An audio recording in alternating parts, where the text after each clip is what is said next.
Welcome back to the Angry Man Podcast with Jason and Greg. Today is just gonna be your boy Greg. Jason is indisposed right now. He sent me a message. He said, please don't tell the people a lie about where I am today. So I promised that I was gonna tell the truth. Jason is in rehab. We all know that he is addicted to painkillers and all types of steroids. And today he is in rehab. Hopefully he'll be back tomorrow helping to record some content. But for right now, my brother is in rehab. Get well soon, my guy. Anyway, man, what's going on with y'all, man? Shout out to everybody that's in the building currently. So let me see. We got 23 folks. We got 11 likes, man. Make sure y'all smash the like button so other people can find this content, because you know it's football season and it's challenging, man, to get views during football season. So I need y'all to support, man. I need y'all to smash the like button for sure. And if you don't smash the like button for the content, man, smash the like button for this crispy haircut I got. Ooh, I'm looking crispy. All right, so who do we currently have in the building? We got Lil J. What's going on, Lil J? I was just messing with you the other day in the Discord, man. I love you, brother. We got All Things in the building. What's going on? Andre Noble's in the building. Team Gill's in the building. Brandon House is in the building. My dog ASVP TV is in the building. Marathon Man 92 is in the building. Appreciate you all. Let me get these things out the way first. Shout out to Rock Dog Interactive. If you need anything relative to website design, logo design, Rock Dog Interactive is what you need in your life. And then Nadaj Vodka, www.nadajvodka.com. I don't have Nadaj currently displayed. I need to put Nadaj actually over here. I'm going to probably put it over here. I think so. I got that little stand over there. So when we start getting people that are supporting the channel more in terms of their products that they want us to promote, it'll be right over there on that little stand right there. So that's gonna look good. That's gonna look good. That's gonna look good. Okay.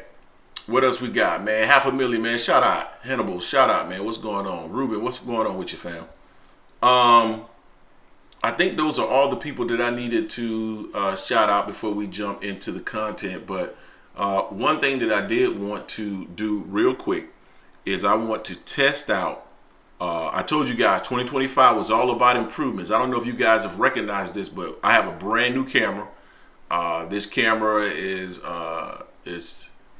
definitely way better than what I had in here before. So we're just trying to continuously upgrade the channel, man, make moves, because I don't know if you guys noticed, but we're almost to 22,000 subscribers, man. I think we're at 21,800 and some change. So we are trying to level up for 2025. 2025 is all about leveling up for AM Sports Media. So yeah. So I do want to test a couple of things out here. I'm on a mic right here. So I want you guys to tell me which one of these mics sound the best. This is the first mic. I'm starting off with this mic. What's the other one? So tell me how this. So this is the first mic. You pay attention. What about this mic? How does this mic sound? Does this mic sound better than the first mic? Which mic sounds better? First mic, second mic. First mic, second mic. This is the second mic here. I'm gonna go back to the first mic. This is the first mic. Okay, the first mic sounds better. Okay, thank you. Now I'm gonna go between the first mic and this is the second. This is the second mic right here. Which mic sounds better? This is the second mic, or third mic rather. Third mic. How's the third mic versus? I'm going back. Mic. First mic or third mic? This is the first mic. This third mic. Which one sounds better? First one or third? First one or third? Oh, it look like there's some splits here, man. Look like there's some splits here. First and okay. All right. Okay. I see more three. Third. Everybody's okay. I see more of the third. All right, I'm gonna stick with the third. The third is actually the brand new mic. The first one is my normal mic. The third one is my brand new mic. And it might be the direction that I have the mic in, because the mic is kind of oriented in a different way. Both mics are oriented in different ways. So now both mics are oriented in the same way. So I don't know which one is better. Now both mics are oriented in the same place. They're in the same spot. This is the first one. Excuse me. This is the third one. This is now the first one. I'm on the first one. First one. And now I'm back. Third one. Okay. I think I'm going to stick with number 3. All righty. I appreciate y'all. Thank y'all, man. All right. We had to do it. This is the third mic. I'm back on the third mic. Okay. We done leveled up. AM Sports Media. We leveling up with the mics. We leveling up with everything. So where am I with it now? Okay. Let's jump into the content, man. So I'm not on the right topic here, unfortunately. So let me go ahead and make sure we get on the right one. There we go. We on Devin Haney's in the building. Let's talk about it. Devin Haney. So as a part of the Ring Magazine event that was over in London, reports came out that Devin Haney and Ryan Garcia had agreed on a fight. It was already signed, essentially, and that Devin Haney had dropped the lawsuit. AM Sports Media and my expert research. We got an expert research team here, which consists of myself only. But, I figured out a way to get to all their court cases and all their court documents, right? And I actually found a document that suggested that nothing had been done at that time. This was on a Tuesday. As a matter of fact, there was one document that had been filed at the time, and that was a document stating that they were going to meet in court on February 12th to discuss the case. And then a few days later, I think the Ring Magazine announced that that they were going to fight on different cards. And then I went back to the dockets and pulled the information and found that Devin Haney did file a motion to stay. So a motion to stay is not the lawsuit dropped. It's almost like a temporary pause in a lawsuit where they are trying to mediate, and the mediation involves several fights on down the line, which I guess Devin Haney felt that he would get paid for. And so that's where they currently are. So they still got more to do in regards to that, because the case has not been finalized. And I don't believe the contracts are finalized either, because as a part of that document, the lawyers state that they're still working through the details of it. And that's why they needed, I believe it was this 30 or 60 or 90-day reprieve, just to allow them to settle in on what it was that they were trying to agree on. So, so interesting stuff that's developing there. You guys know that I fully support that fight. I've been saying it for a while. I think that's the biggest fight in boxing currently. It's the one that I want to see the most, honestly. I want to see what Devin does in the ring. They've been hollering about PEDs this and PEDs that. And round one with George. Hey, shout out to round one with George. Like, we just got a new subscriber. But yeah, so I want to see what Devin does now. You're going to be in a situation where, he's asking for 24/7 testing. And I'm going to get into that a little bit, because I think Ryan has a fair point, specifically when you do the research, right? But at the end of the day, I think this is the biggest fight that can be made in boxing. It should definitely be made. And then both of these gentlemen have an opponent coming up. I think I always forget Devin's opponent. I don't know why. I think it's Ramirez. I want to say it's Ramirez that he's facing. And Ryan Garcia is fighting Pitbull Cruz. Am I thrilled about those fights?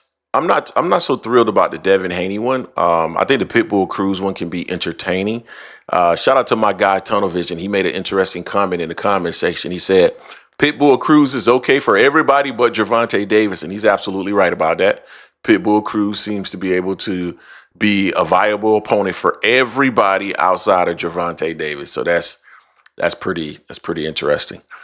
But yeah, I mean, what's being said is that both of those guys are going to end up fighting on the same card. And then that's supposed to happen, I guess, sometime in May. And then eventually they will meet in the ring sometime in October to settle their differences. Now, I don't know, man. October is a long time. That'll make it like 16 months. For me, I don't know if like the energy around the fight will have died to some extent by that time. I don't know. We'll see what ends up happening there, but I still think it's probably going to be the biggest fight in the sport.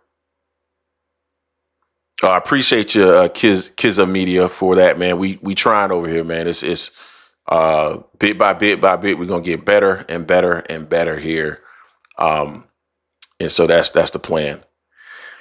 And I'm actually going to talk about a topic outside of this topic, probably after this first initial topic. I had an interesting experience on Friday. But so this whole dilemma about VADA testing, I think Ryan Garcia actually has a reasonable point that he's making there. VADA, which is an entity that is recognized as essentially focused on combat sport. But the thing about VADA is actually not WADA certified, meaning WADA is basically the gold standard of testing, of all types of testing, drug testing as it relates to athletes. WADA, that's the gold standard. VADA does not follow WADA guidelines, right? That now supposedly they're stricter, right? But there's a reason why WADA is the gold standard. It may be more correct to have the level of strictness as it relates to the WADA testing versus the VADA testing. And then when you think about VADA, and it just feels like there's some type of tie to Victor Conti, who is tied to Devin Haney. I can understand why he's not interested in that, right? So I started doing my research, and honestly, probably the gold standard in the United States, if you're trying to get 24/7 testing in the United States, would be USADA. I had heard that, it felt like people were trying to shit on USADA, but when you actually do the research, USADA is WADA certified, right? So they follow the worldwide recognized protocol for testing for athletes, which VADA doesn't. And there is no affiliation whatsoever with the Haney. So why would they have an issue with it being VADA versus WADA? I don't understand that. Yeah, that's fine. USADA hasn't done boxing since Floyd, but that doesn't mean anything. You can still have them do the testing. So why not allow this man to go to a reputable outlet, a reputable entity that follows the gold standard for testing amongst athletes? That's what I don't understand. Why does it matter? I can see if he was doing something that was well below, or trying to mess with an entity that is well below the gold standard of what testing protocols are worldwide. I understand it. I get it. But in this particular situation, that's not the case, guys. USADA is a gold standard for testing. If you go look it up right now, if you go and ask Google, because Google has its own AI, go ask Google right now. Hey, what's the best entity for testing athletes 24/7, and tell it to rank it? It's going to say WADA and USADA. VADA's going to be third. So you guys need to, let's accept it for what it is. Like, it is what it is. I get his rationale and caution around being tested by VADA. I think if Devin Haney insists that it's VADA, you have to start asking yourself, why do you insist that it's VADA? We don't understand. Why are you insisting that it's VADA? That makes absolutely no sense to me personally. So it's an interesting development. I do not believe that this fight is signed, sealed, and delivered. I still believe that VADA is an issue, and that's the reason why they filed a stay motion.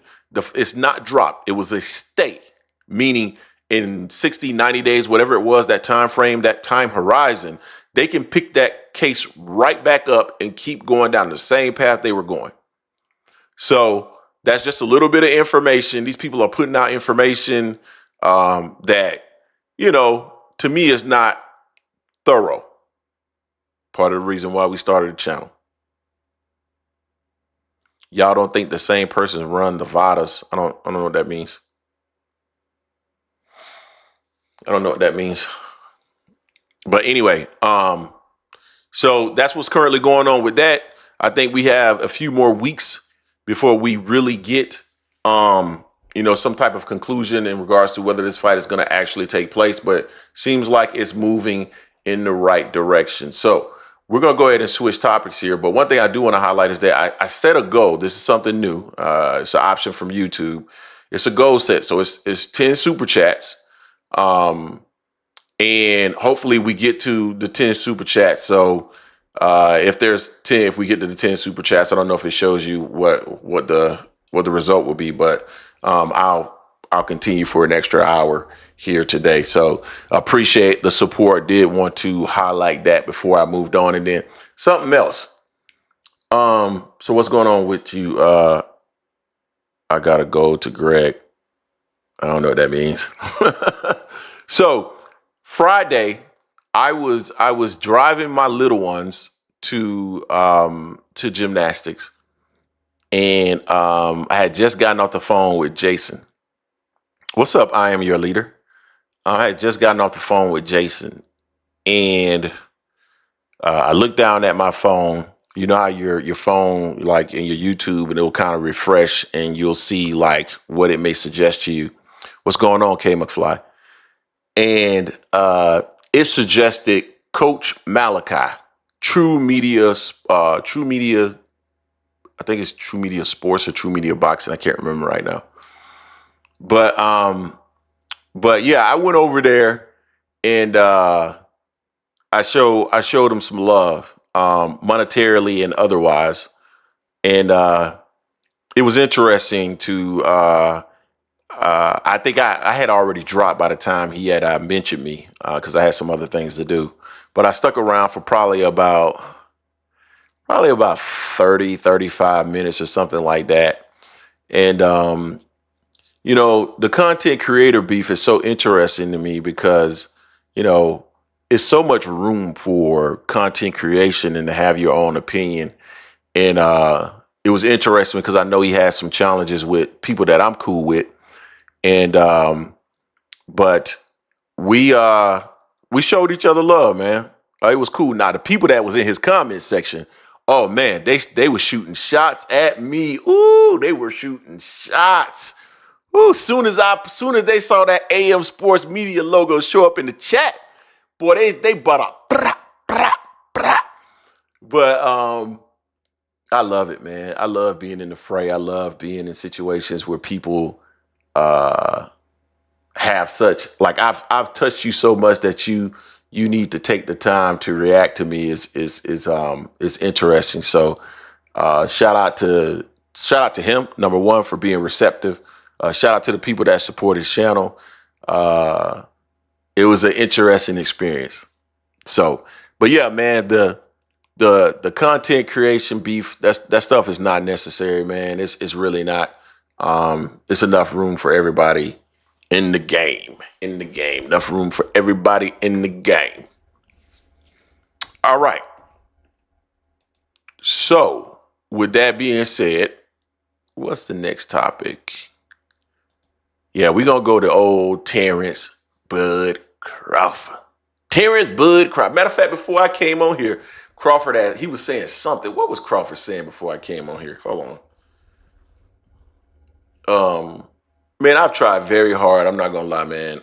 I've tried very hard, and you guys should stop listening to Rick Glacier. Rick Glacier does not know what he's talking about. Rick Glacier. Some people were tagging me in Rick Glacier stuff this past week. Rick Glacier says so much stuff out of his mouth, and like when one thing comes to fruition, and the one thing that did come to fruition, most of us from a YouTube boxing and boxing community standpoint already knew that was coming, but he gets one thing right and he gets 15 other things wrong.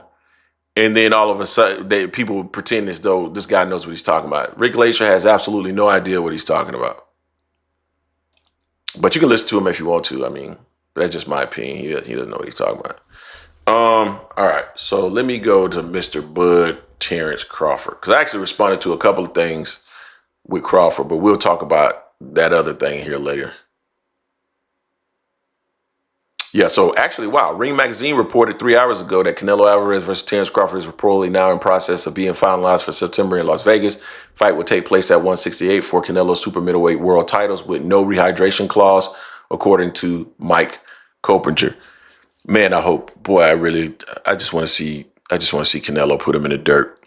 Oh, Canelo puts him in the dirt. I'm gonna celebrate. I'm gonna celebrate. Ooh, y'all. If you're a Terence Crawford fan, you're going to be mad with me. Because I've heard so many of y'all tell us that he will beat Canelo Alvarez. He's just going to outbox Canelo. He's just as good as Floyd, all this other stuff. And I'm not knocking anything in terms of like his ability and measuring it against Floyd. But they fight two completely different styles. So the fact that you're measuring him and what he'll do against Floyd or against Canelo Alvarez versus what Floyd did is crazy to me. What's going on, 2 Cents Boxing? 2 Cents in the building. But yeah, Mr. Crawford. Mike Coppinger is Terence Crawford. He gets his information from Terence Crawford. I've been knowing that. That's not a well-kept secret. I challenged him on Twitter on that too. He never responded.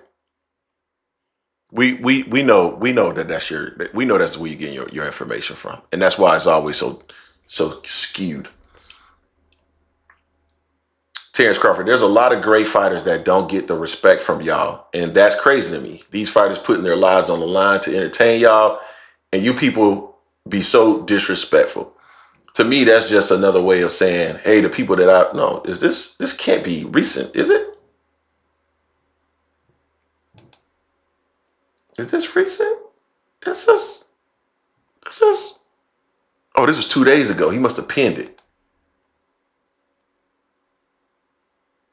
Okay, so that was a couple of days ago. That just popped up in my feed when I was on Twitter. But that's just another way to promote his resume. Your resume terrible. I don't care what you say, it's terrible. All right. So Bud Crawford and Gervonta Davis had a back and forth here recently. And we did a video on the topic, but it's interesting because really Crawford is the one that took the shot, and I really didn't know why, unless he found it offending or he was offended by the fact that Gervonta Davis mentioned that the people that went over there to the Ring Magazine event are the people that really need to go over there because they can't sell in the States outside of Canelo Alvarez. And you know what they say, hit dogs holler. And so he felt some kind of way about it. But Tank didn't tell no lies. No lies told. No lies told. Everybody that's over there, none of them sell outside of Ryan and Canelo. When I mean sell beyond sell to the extent that they that it will support the purse that they're asking for. That's what I mean when I say sell. They don't sell. So if Devin Haney wants $5 million, I'm just using that as an example, but if Devin Haney wants $5 million, the fight isn't selling enough to pay him $5 million. So he needs to go over to Riyadh season, get paid. And I ain't mad at that. I ain't mad at that at all. Somebody say, and AJ. Yeah, AJ can sell on his own. I agree with that. I'm talking about U.S. fighters, bro. AJ was already over there. It was in London. But we're talking about U.S. fighters. But there was no lies told by Gervonta Davis. He didn't lie. Everything he said was true. Bud don't sell. Devin doesn't sell. Canelo sells. Ryan sells to an extent. Who else was over there? T.O. don't sell. They don't sell. And that's true. And so I am your leader is an interesting guy. But what was I about to say? But so Terence Crawford reacted to that, right? And if it doesn't apply to you, then there's no need to react. But he reacted to it saying that somebody was upset, and they started with their back and forth, right? I can say it was entertaining. I think at some point it got personal. I think they should leave the personal stuff out of it. And I saw some people talking trash about like Gervonta Davis mentioning his kids. Like the context in which he mentioned his kid wasn't personal, but the rest of that statement that he made was. And then Terence Crawford, rightfully so, came back with his own statement that was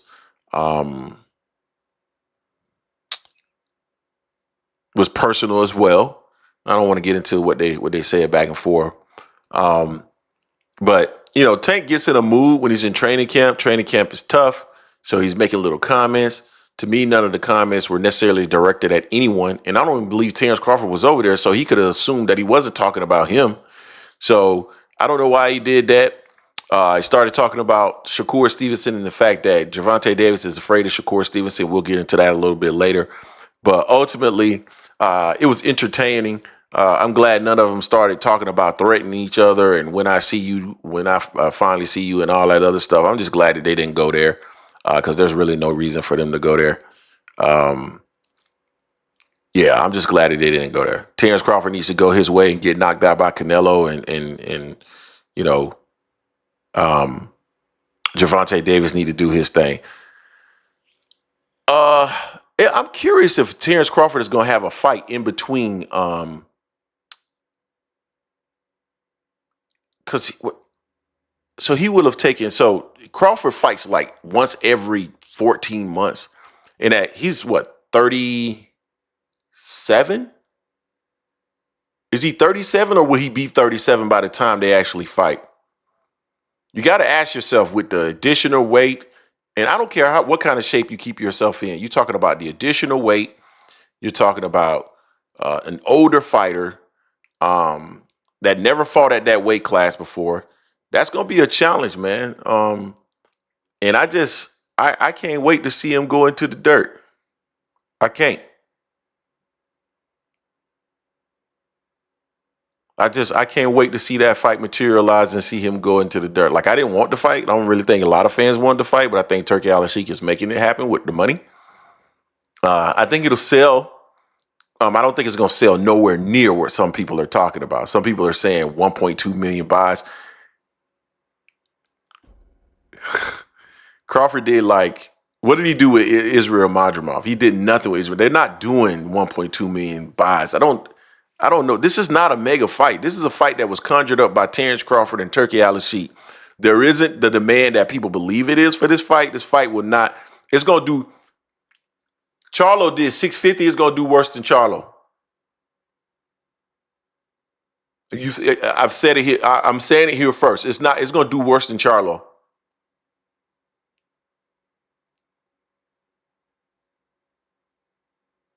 Bud don't sell. It's going to do worse than Charlo.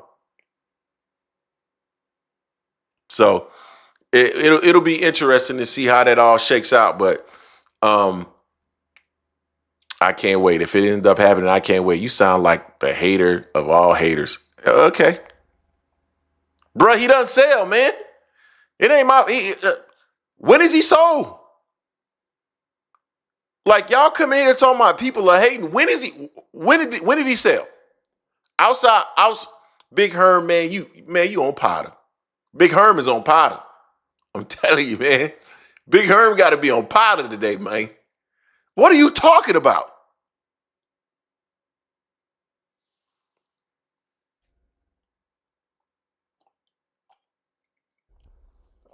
It's not going to sell. Zach B, what's going on with your fam?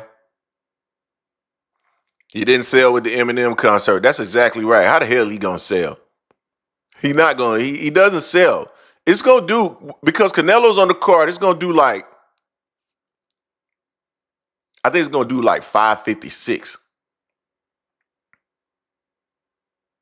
That's what I think. I think it's going to do around 556. Turki Alalshikh going to take another bath on this one. He used to taking baths, though. That's what he does. He's the bath king. The bath king. Big Herm hit us with the $1.99 today. Good Sunday. Appreciate you, fam. Hey, man, y'all don't be shy, man. We accept super chats over here, guys. We accept super chats over here. What was I about to say? What was I about to say? Oh yeah, we're gonna go ahead and switch to the next topic. All right. I'm trying to man the chat. Usually Jason is here to man the chat. Watch Turkey put the Canelo pay-per-view to $89.99. Ooh, that's a great point, dog.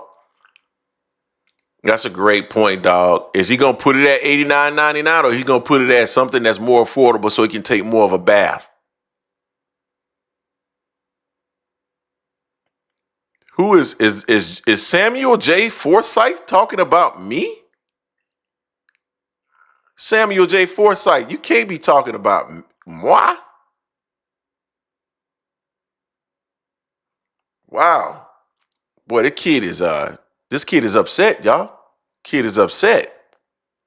All heads will bow. Yeah, I know. He gonna bow to Canelo. You see, Canelo got the crown on.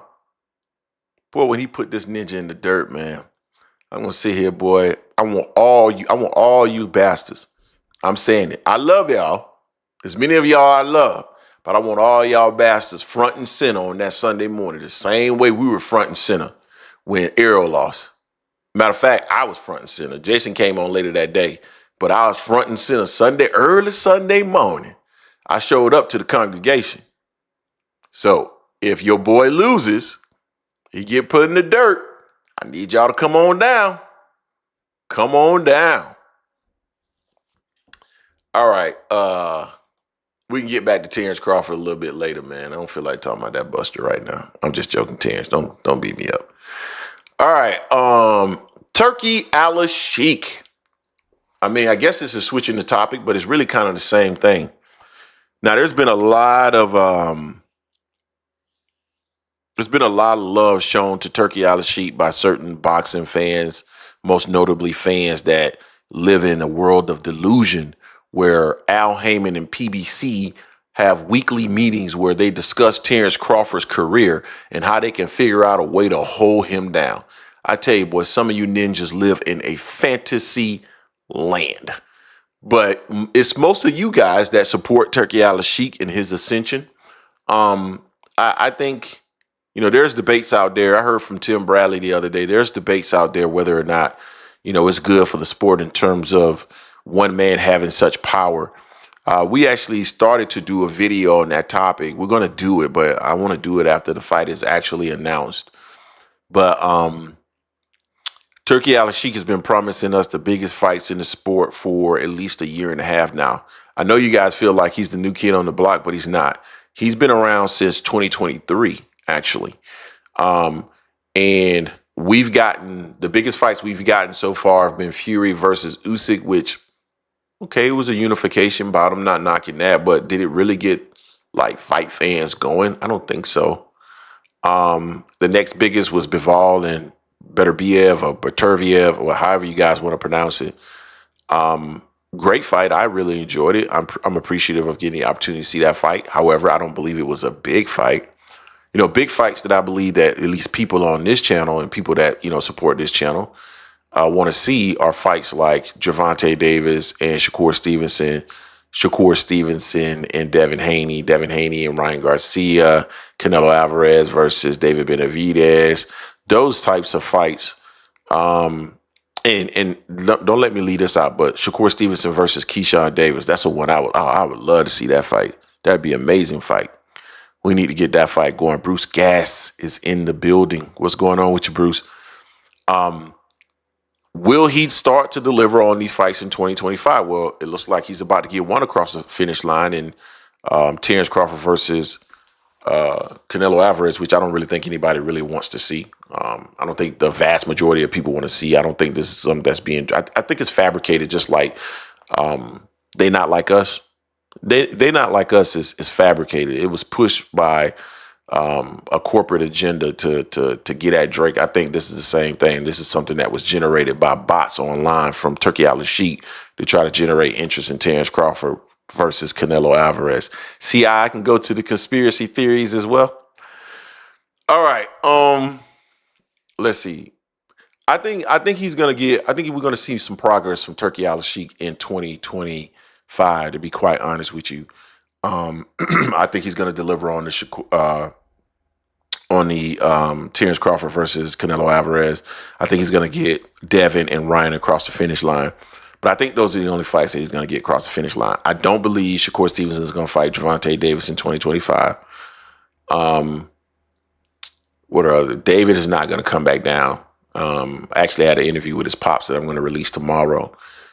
David is not coming back down. But you guys make sure you go check out that video tomorrow. Interview with Jose Benavidez Sr. that I'm going to drop tomorrow. But I think he's going to start to really start to make, steps towards what it is that he's trying to accomplish in 2025. It's my personal opinion. We'll see. I think it's going to be slightly different than what you guys are expecting, but we'll see. Also, just and I'm just going to throw this out here to you guys. I was told, how do I want to phrase this? I got to make sure I'm careful here. I was told to expect more events from PB. This is where this Rick Glacier stuff is all BS. I was told to expect more fights done this year for PBC, pay-per-view and otherwise. I was also told that there's going to be a surprise coming. And I think Sampson mentioned this as well as a part of his interview that I think he did on Matt Brunch Boxing. But there's going to be a surprise. And I was told something similar like a few days earlier. That, I don't want to say this, that it might have mixed reactions from fight fans. I have no idea what it is. I just want to make that clear. I have no idea what it is, but I do want to make that clear. Who's getting timed out? Who's getting timed out? I'm your leader said PBC is done. Well, that's your opinion. I can tell you that PBC is not saying that they're done. But if you feel that they're done, okay. Who's timing out folks, though? Like, is somebody saying something racist or homophobic? Like, don't time them out. Like Mr. Samuel made his comment. That's cool. PBC Kids and Media said PBC is trash, though. We got to see what PBC is going to do in 2025. Okay, I hear you, all things. We got to, I will say this. I'll say this. I'm comfortable in saying this. I think this is a make or break year for PBC. I do. Here's why, what Rick Glacier is saying doesn't really make sense.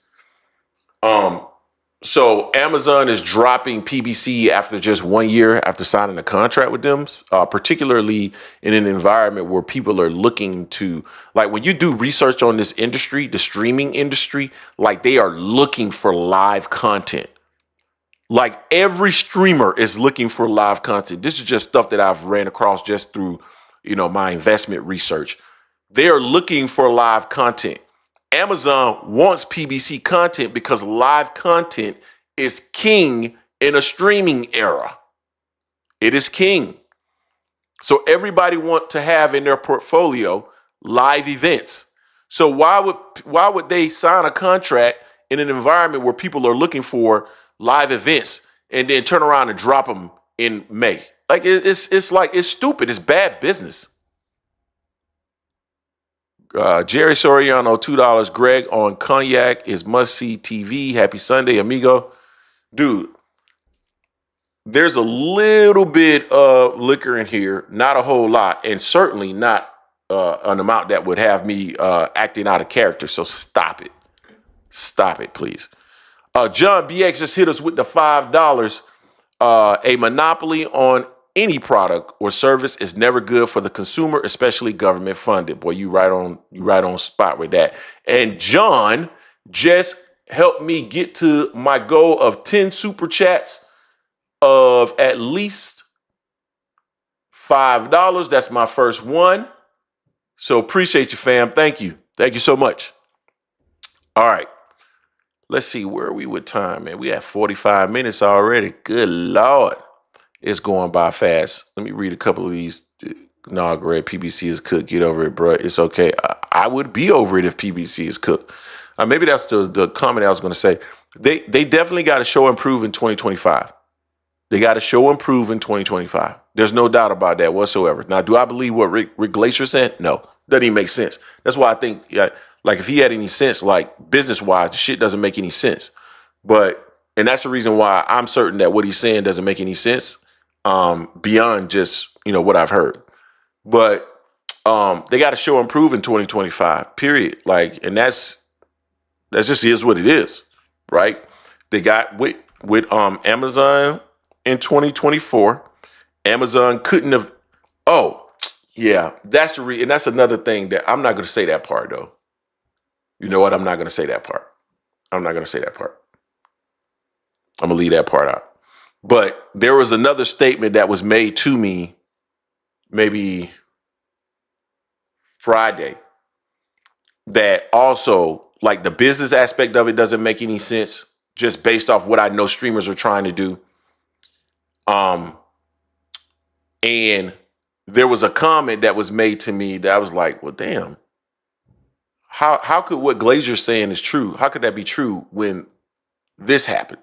So, but we'll see. May will tell all, right? And then when May rolls around and shit doesn't happen, nobody will call Rick Glacier out for being a liar. You guys just keep running with the BS. But they got to show and prove in 2025. There's no doubt about it. If they don't show and prove in 2025, then yeah, I think it's going to be a challenge in 2026. I think that's fair to say. How PBC look if Tank and Benavidez take L's? I don't know. How does Turki Alalshikh look if Canelo puts him in the dirt? Because Canelo isn't with Turki Alalshikh. He's not with Turki Alalshikh. The highest so what if Shakur gets stretched by Kid Austin? What if that happens?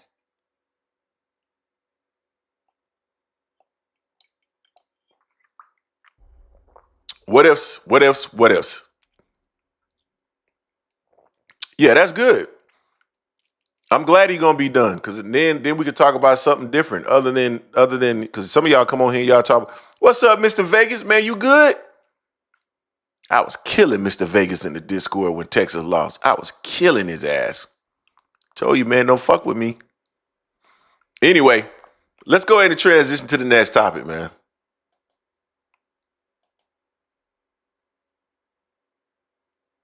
Indian God. See, why you got to bring up, hey, what's that saying? Man, why you got to bring up old shit? Why you got to bring up old shit? Why you got to bring up old shit? Oh. Lord have mercy.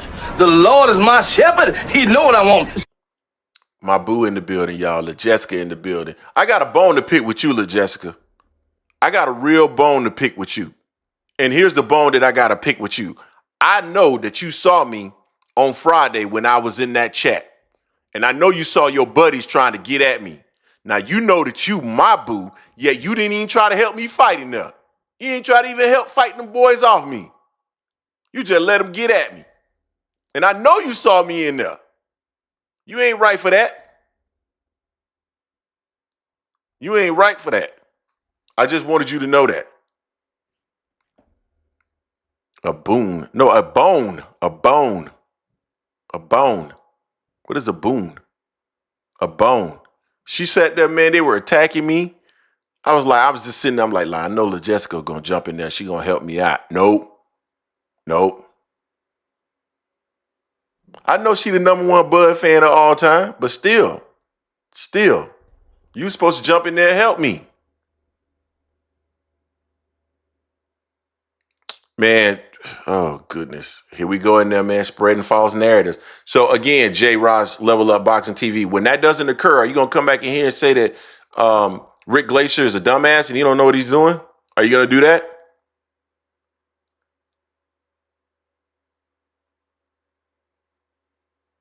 They stumped Doc Greg. It ain't nobody else. Nah, they ain't stumped me out. I didn't read the comments. I only saw what you replied to me. Yeah. Okay. All right. I give you a pass. You still my girl though. You my girl. So man, we've been talking about Turki Alalshikh here for a minute. I don't know, man. You guys want to talk about Tyson Fury and his impact on his retirement? Because I think that era is over. And I think that's a big era. Man, give me a yay or nay, or should we just go on and roll to Gervonta Davis and Errol Spence? Let me know. Let me know. Yeah, man, smash the like button. We got 108 people in here, only got 50 likes. Come on, guys. Hey, man, time out. Because I was over there on Friday, and I saw the love that this man got for the people that joined his chat, man. Y'all got to, come on, guys. Y'all got to show love, man. Show love to your boy. Hit the like button, man. Come on.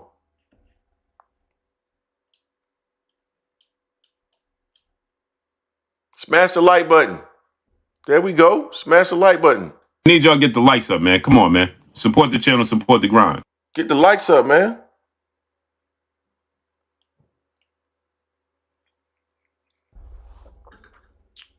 Oh, man, we just got a new subscriber in the building.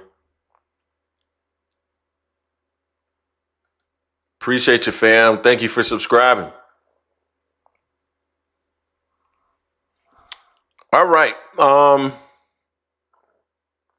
Yeah, man, you know what I do. Jason get pissed off at me, man, because I still got hair and stuff. You know what I'm saying? You know, a lot of people in my crew that, came through college, man, they had and fell out. I'm still holding on to mine for now. Anyway, all right, man. Let's do this. I am going to, I think I want to open up the phone lines because I want to get people in here because I want to make sure that you all get the opportunity to talk because I'm only 1 out of 10 on my goals, so I think I'm only going for 2 hours a day. Let me copy the phone line and drop it in there so people can join the phone line, and then we're gonna open up the links as well, so people can join via link as well. All right, man, that's the phone line. We got it pinned up to the top.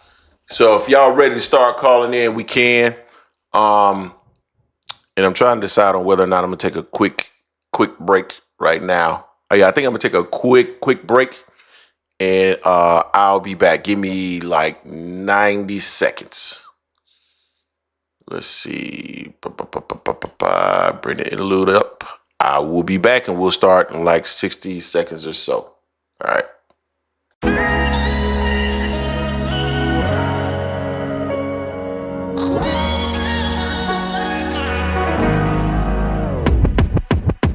Listen, you too special to get overlooked.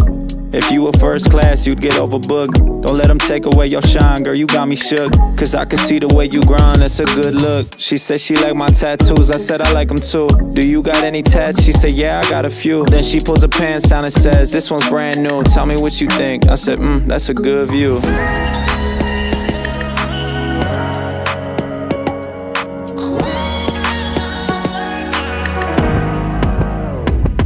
Goddamn, pearly white teeth, put your money where your mouth at. She look like a filter from the bitches on the Snapchat. Got the type of booty that you hitting, it gon' bounce back. Only wear designer, can't pronounce that. Ooh, shawty, I like everything you do, so sexy. Running up that check, I'm finna score like Messi. Yeah, my room clean, but we about to make it messy. You sweeter than some Nestle, I love it when you next to me. People play games, but I swear you never tested me. You say you invested, I love how you invest in me. Even with your clothes off, shawty, you the best for me. Know you want the best for me. So which motherfucker here gets you hot? You. The last motherfucker hit the spot. You. And I don't plan on stopping with you anytime soon, so we could let the neighbors call the cops.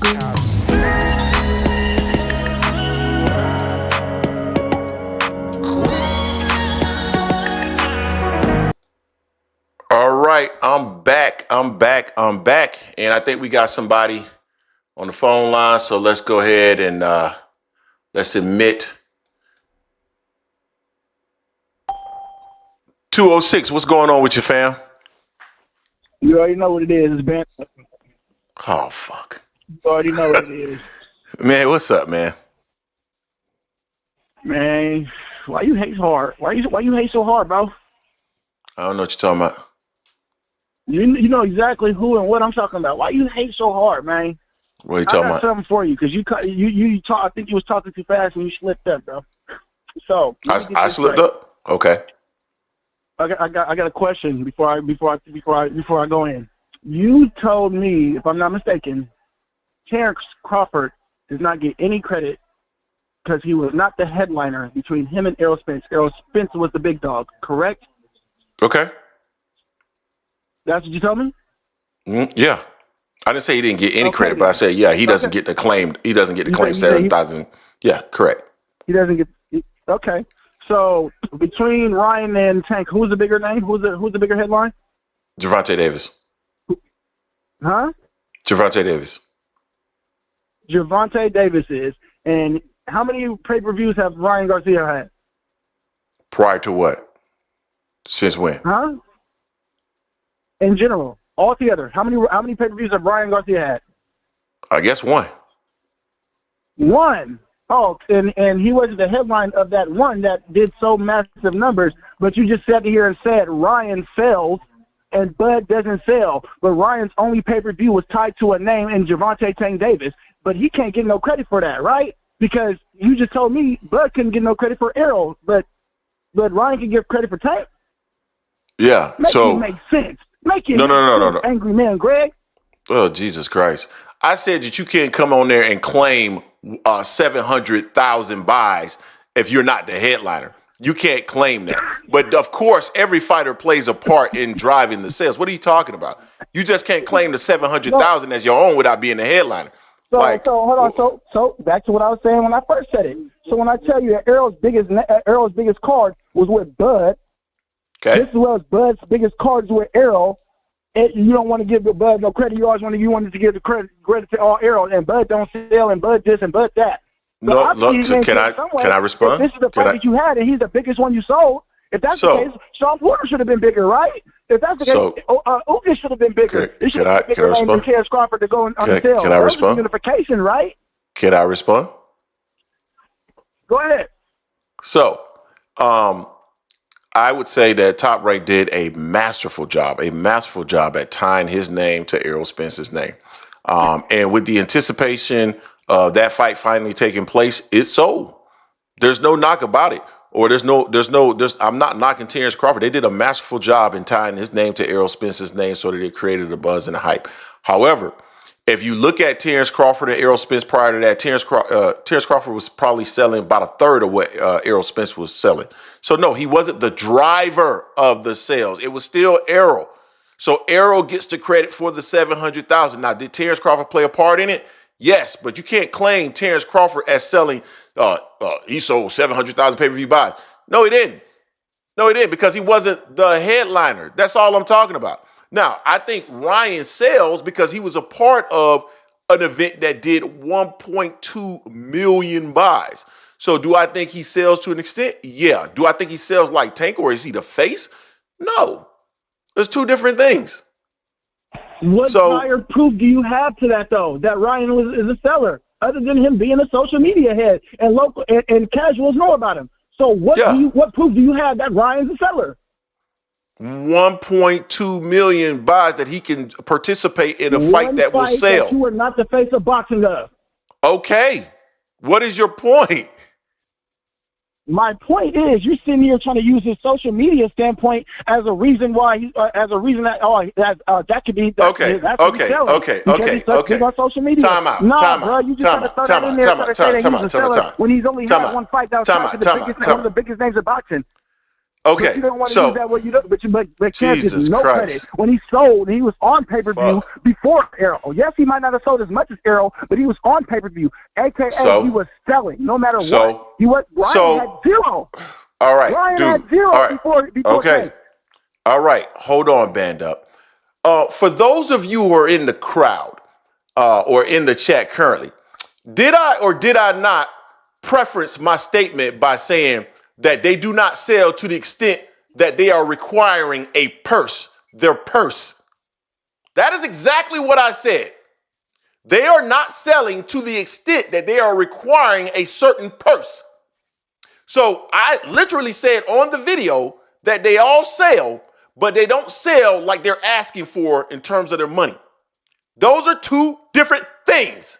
So please include the entire context of what I'm saying instead of parsing out pieces of it to run in here and try to make an argument. Terence Crawford does not sell to the extent that he's asking for dollars. Ryan Garcia does sell to the extent that he's asking for certain dollars. Facts. Facts. Greg. Yes, you might have said that. But you're sitting here asking, that's what you're saying now. But when you was going on your little soliloquy, and you were naming off those names, and like I said, you were talking too fast, bro. You mentioned Ryan. You never mentioned how much money he was asking for. You haven't mentioned I don't have the to. power ability of should he be asking for that? No. I don't have to. And you were just going off on a rant, and you were mentioning names. I don't have I just to. gassed you on something that you had no proof of. It's okay. No. It's okay. I understand. Because I'm trying to understand. Oh, now it's about what they're asking for. No. It was always that. I said it in the video. I watch how you hate. I said it in the video. So now you're trying to twist my argument. Now you're trying to twist my statements. Because I said it in my initial video when we come. Oh, no, hold on. I said that in the initial video that we did, and I said it on this live stream. To the extent, because I know people like you will come in here and not understand what's being said. To the extent that they are asking for certain dollars. And I understand completely what's being said. Okay, then. So then what is there else is there to talk about? Terence Crawford does not sell to the extent that it'll cover what he's asking for from a purse perspective. Period. And another thing, you're tripping by saying that him and Canelo ain't gonna do more than him and Charlo. That's pure hate right there. You ain't no hate, man. Nobody know that ninja, man. Why he ain't say what? How many? So without Errol Spence, how many pay-per-views has Terence Crawford sold? I haven't added all of them up. I don't do my research. I didn't do all that. I'll tell you. I'll tell you. Give me hold on. Give me an hour. I'll hit you in the Discord. I'll give you that exact. No, mother sucker. We gonna find this out right now. Your black ass gonna stay on here right now. Oh yeah, we can. So let's do it. Terence Crawford pay-per-view sales without Errol Spence. Let's see. Let's see what pops up here. All righty. 50,000 for Victor Postal, 150 for Amir Khan, so that's 200. Then he had 135, that's 335. So 455,000 pay-per-views combined. And he only did about 70 with what's called, so he's about over 500,000 combined. He doesn't sell. Okay. Deal with it. Now live with that. I'm gonna hit you with the same. Watch this. Live with the facts of facts. I'm glad you brought that up. I'm glad you brought that up. I am so glad you brought that up. Outside of the heavyweight division. Hold on, real quick. Marlo, hold on, real quick. Marlo, I'm addressing somebody else. Hold on, man. Hold on. Yeah. I get it. Hold on, real quick. You're right. That's the reason why he should. Marlo, you're right. That's the reason why he should have left Bob. Go ahead, band up. One more time. No, I was talking to somebody else in the chat. Go ahead. You got it. It's on you now. Okay. So like I said, since you guys want to keep using these people to sell and all these little marks and things like that, okay. Watch this. Outside of the heavyweight division, we already know heavy division carries the sport of boxing. So they say. All right, that's how it used to be. Correct?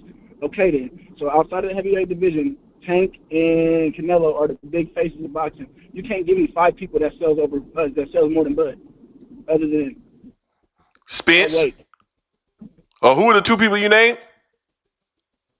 I just said outside. I said Canelo and what's it called? Did you say Canelo and Tank? Spence sells more than him. I said 5. So you want me to name 5 fighters? Right? You want me to name 5 fighters that sell more than him? Yes, that's outside of the heavyweight division. That's not that. I mean, we got Tank Spence.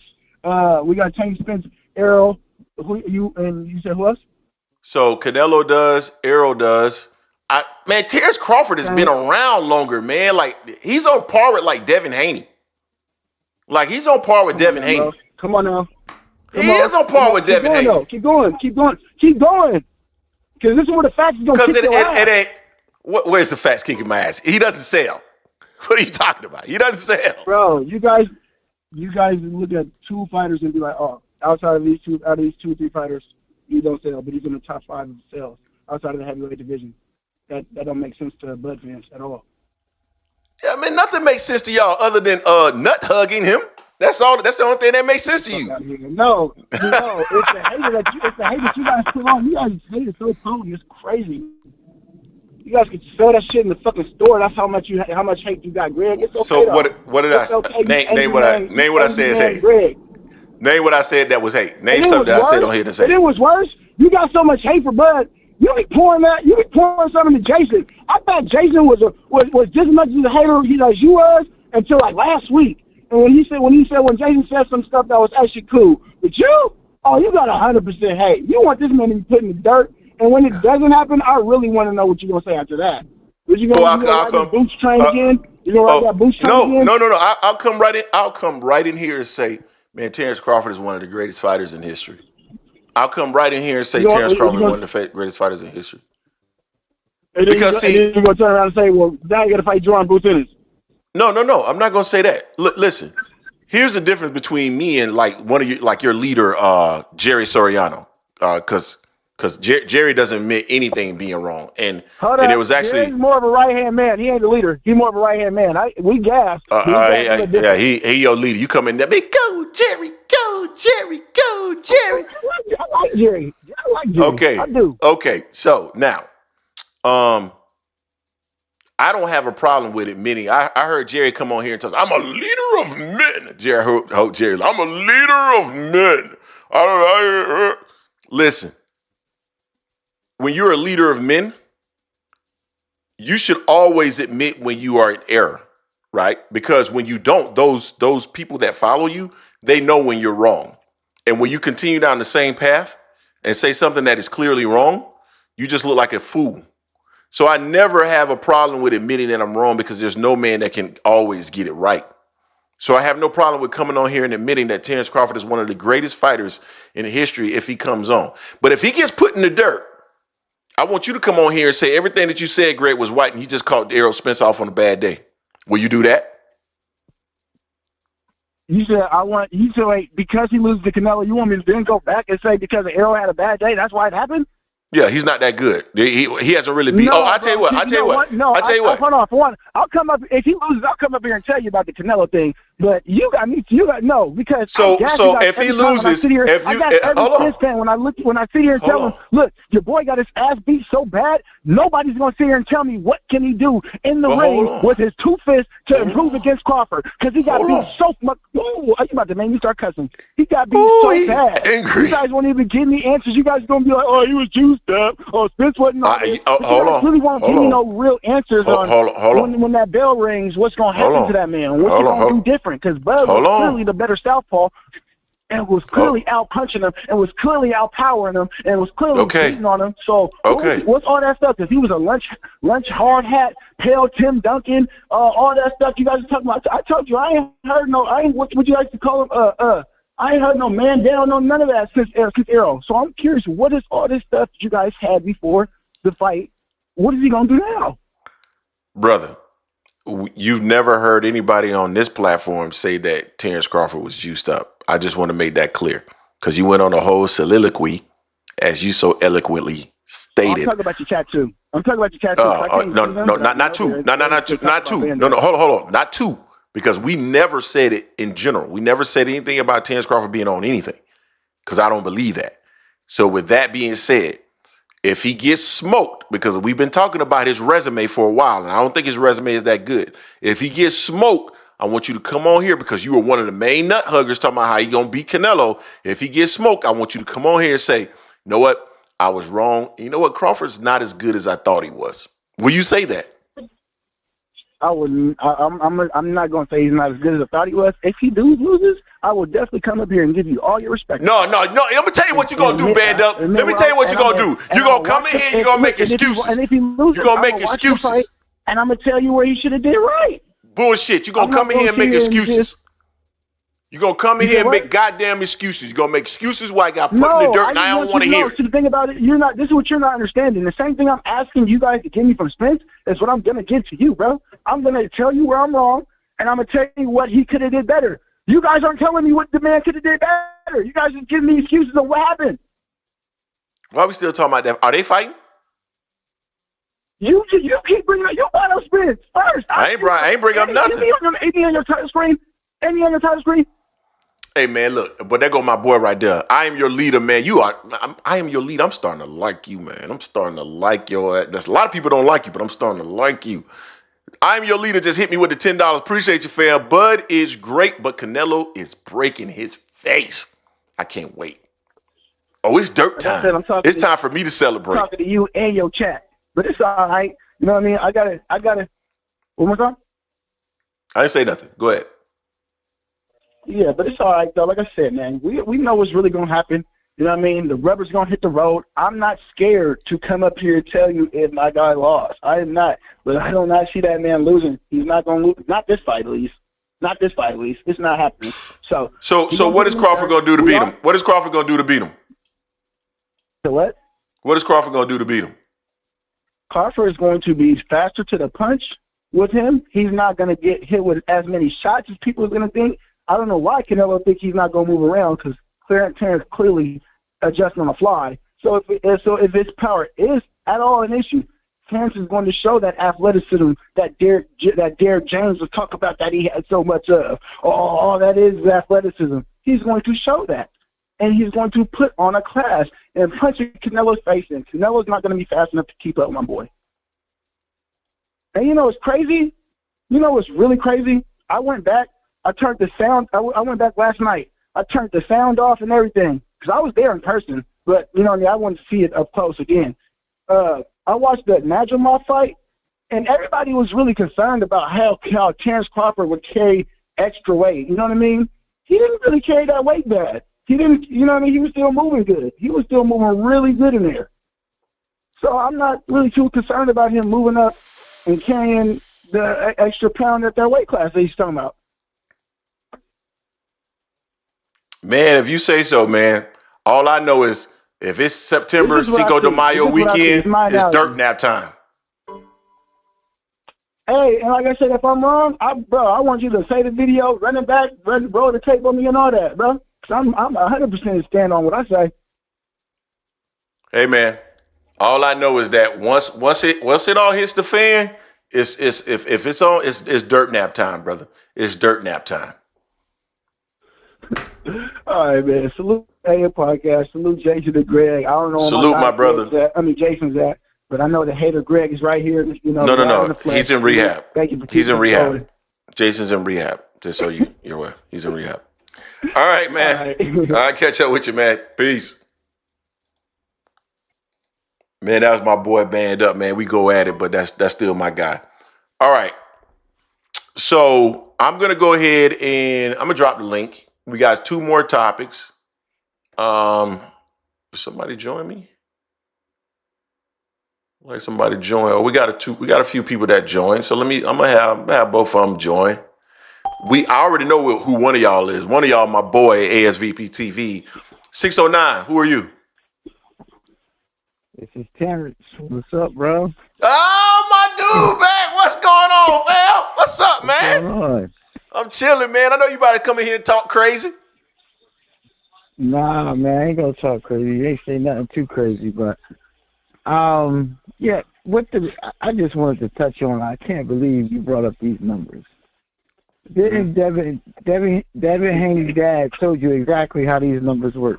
He said, I got something on letterhead from ESPN saying. Not from ESPN, but from Top Rank saying what the numbers were. Okay.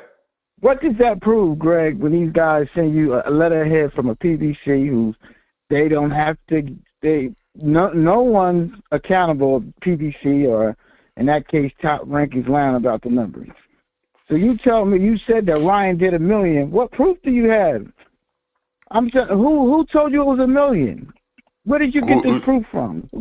Where you got it from, Greg? You keep saying Ryan sold $1 million. He didn't sell out not anything. So, he couldn't even sell out tickets in his last event. Are you talking about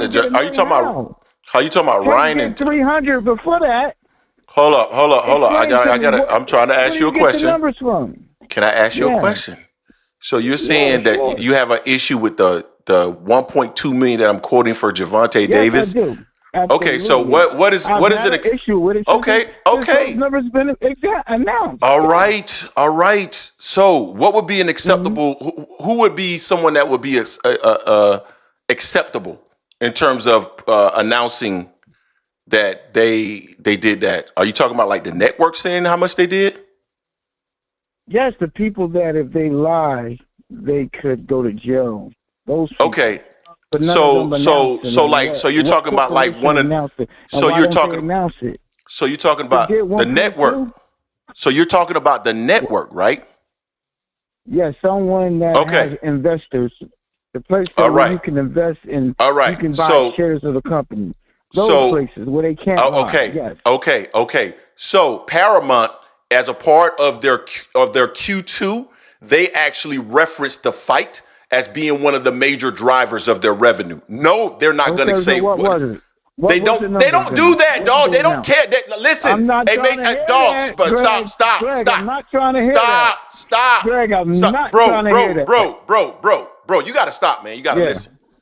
When you're talking about a major corporation, and I'm somebody that works in accounting, right, in finance, they are not going to go into details of that. But you're talking about it's so material. It's so material that they had to announce it as. Let me finish. That they had to put it in their queue, which means it was a substantial number. They're not going to just quote unquote say it was exactly 1 point. They're not going to do that because that's irrelevant to a company. So let me fit. That's irrelevant to a company, right? So the other partner that was a part of that. You're aware that was DAZN, right? Yes. And okay. Can I say something after this? Go ahead. Before I forget about that? Go ahead. Okay, DAZN, it was widely reported that people were being charged on DAZN, because like I said, it was the first time they did a pay-per-view. I think that's what they said. That people were double, triple, and quadruple charged. And a lot of people were charged double, and obviously they were waiting on their refunds. Now, we still haven't got how many people ordered refunds, because that would make sense. Because what are you? Who was Ryan? Ryan's never done nothing. Bro, listen. 300 before that. Bro, listen. There's no explanation. Nobody gives us an explanation of how all of a sudden they did 1.2. And I guarantee you, if they do a rematch, they won't do nowhere near 1.2. Again.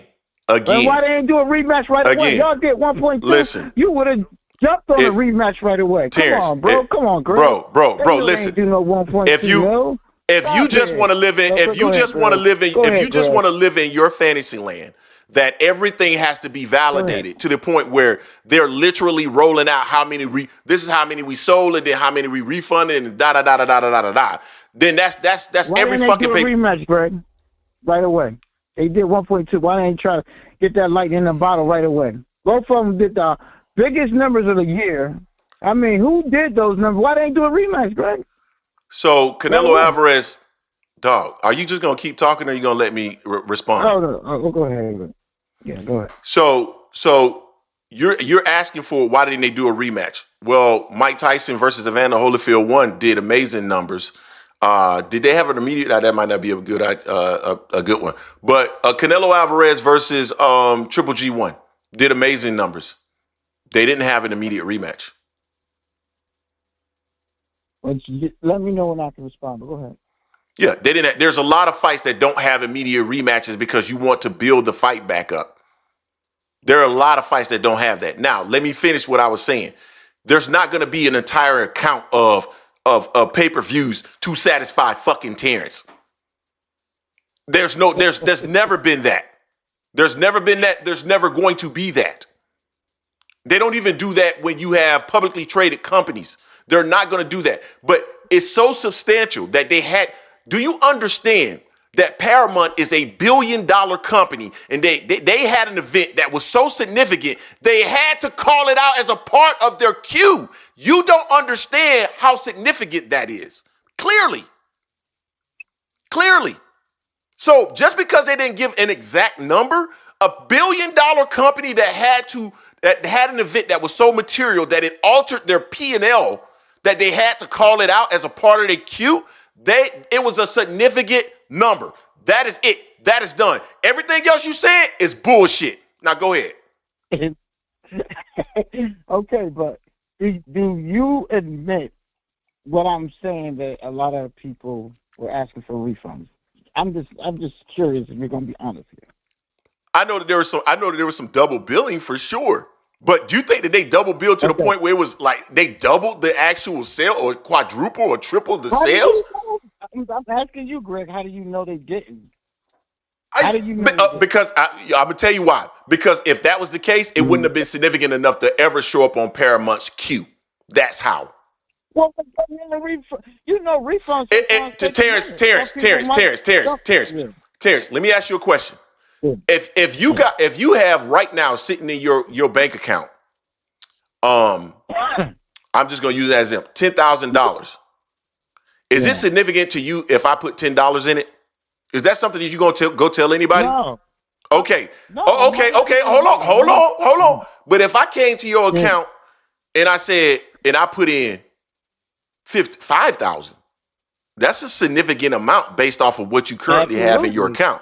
So if you're going to so if you go into your tax accountant, you may not think about the expense associated with, or the revenue you got from the $10 or $15 or $100, whatever I quoted. But if 5,000 showed up, you're gonna make sure you tell your tax accountant that, because it's material and you're gonna get fucked over if you do. That's the same with Paramount. That's the same with Paramount. That's the same with Paramount. So that fight was referenced in their queue. Wait, hold on. No, let me finish. Let me finish. Stop. Wait, let me no, you tried to get that off. Let me just respond real quick. What are you getting off, Terence? So I agree with you about the 5,000. However, if I didn't know about the $5,000 before I reported, what are you talking about? I didn't know. So Paramount did. That's not how it works, my brother. That's not how it works, my brother. My brother. That's not how it works. That fight happened in April. It was ended up reported as a part of their Q2, which means that they wouldn't have reported that until like July. Plenty of time for refunds to come. Stop it, dude. You don't have a good argument here. You don't understand how this works, and you're just talking. Go ahead. You don't need it. Okay, look. Hold on. I'm a certified public accountant. I know exactly how it works. Certified public accountant in the state of Georgia and Tennessee. Ninja, go look me up. Hey, I got a question for you, Greg. Yeah, go ahead. What's the issue with them testing through VADA? Like, is this just a talking point people trying to use to give Ryan an excuse? Because that's what it sounds like. I think my thing is clearly like VADA feels like they have an affiliation with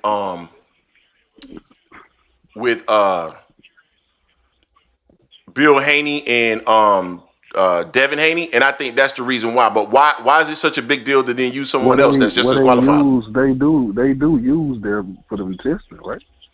So I mean, why wouldn't they have an affiliation with them if they're using them for testing? No.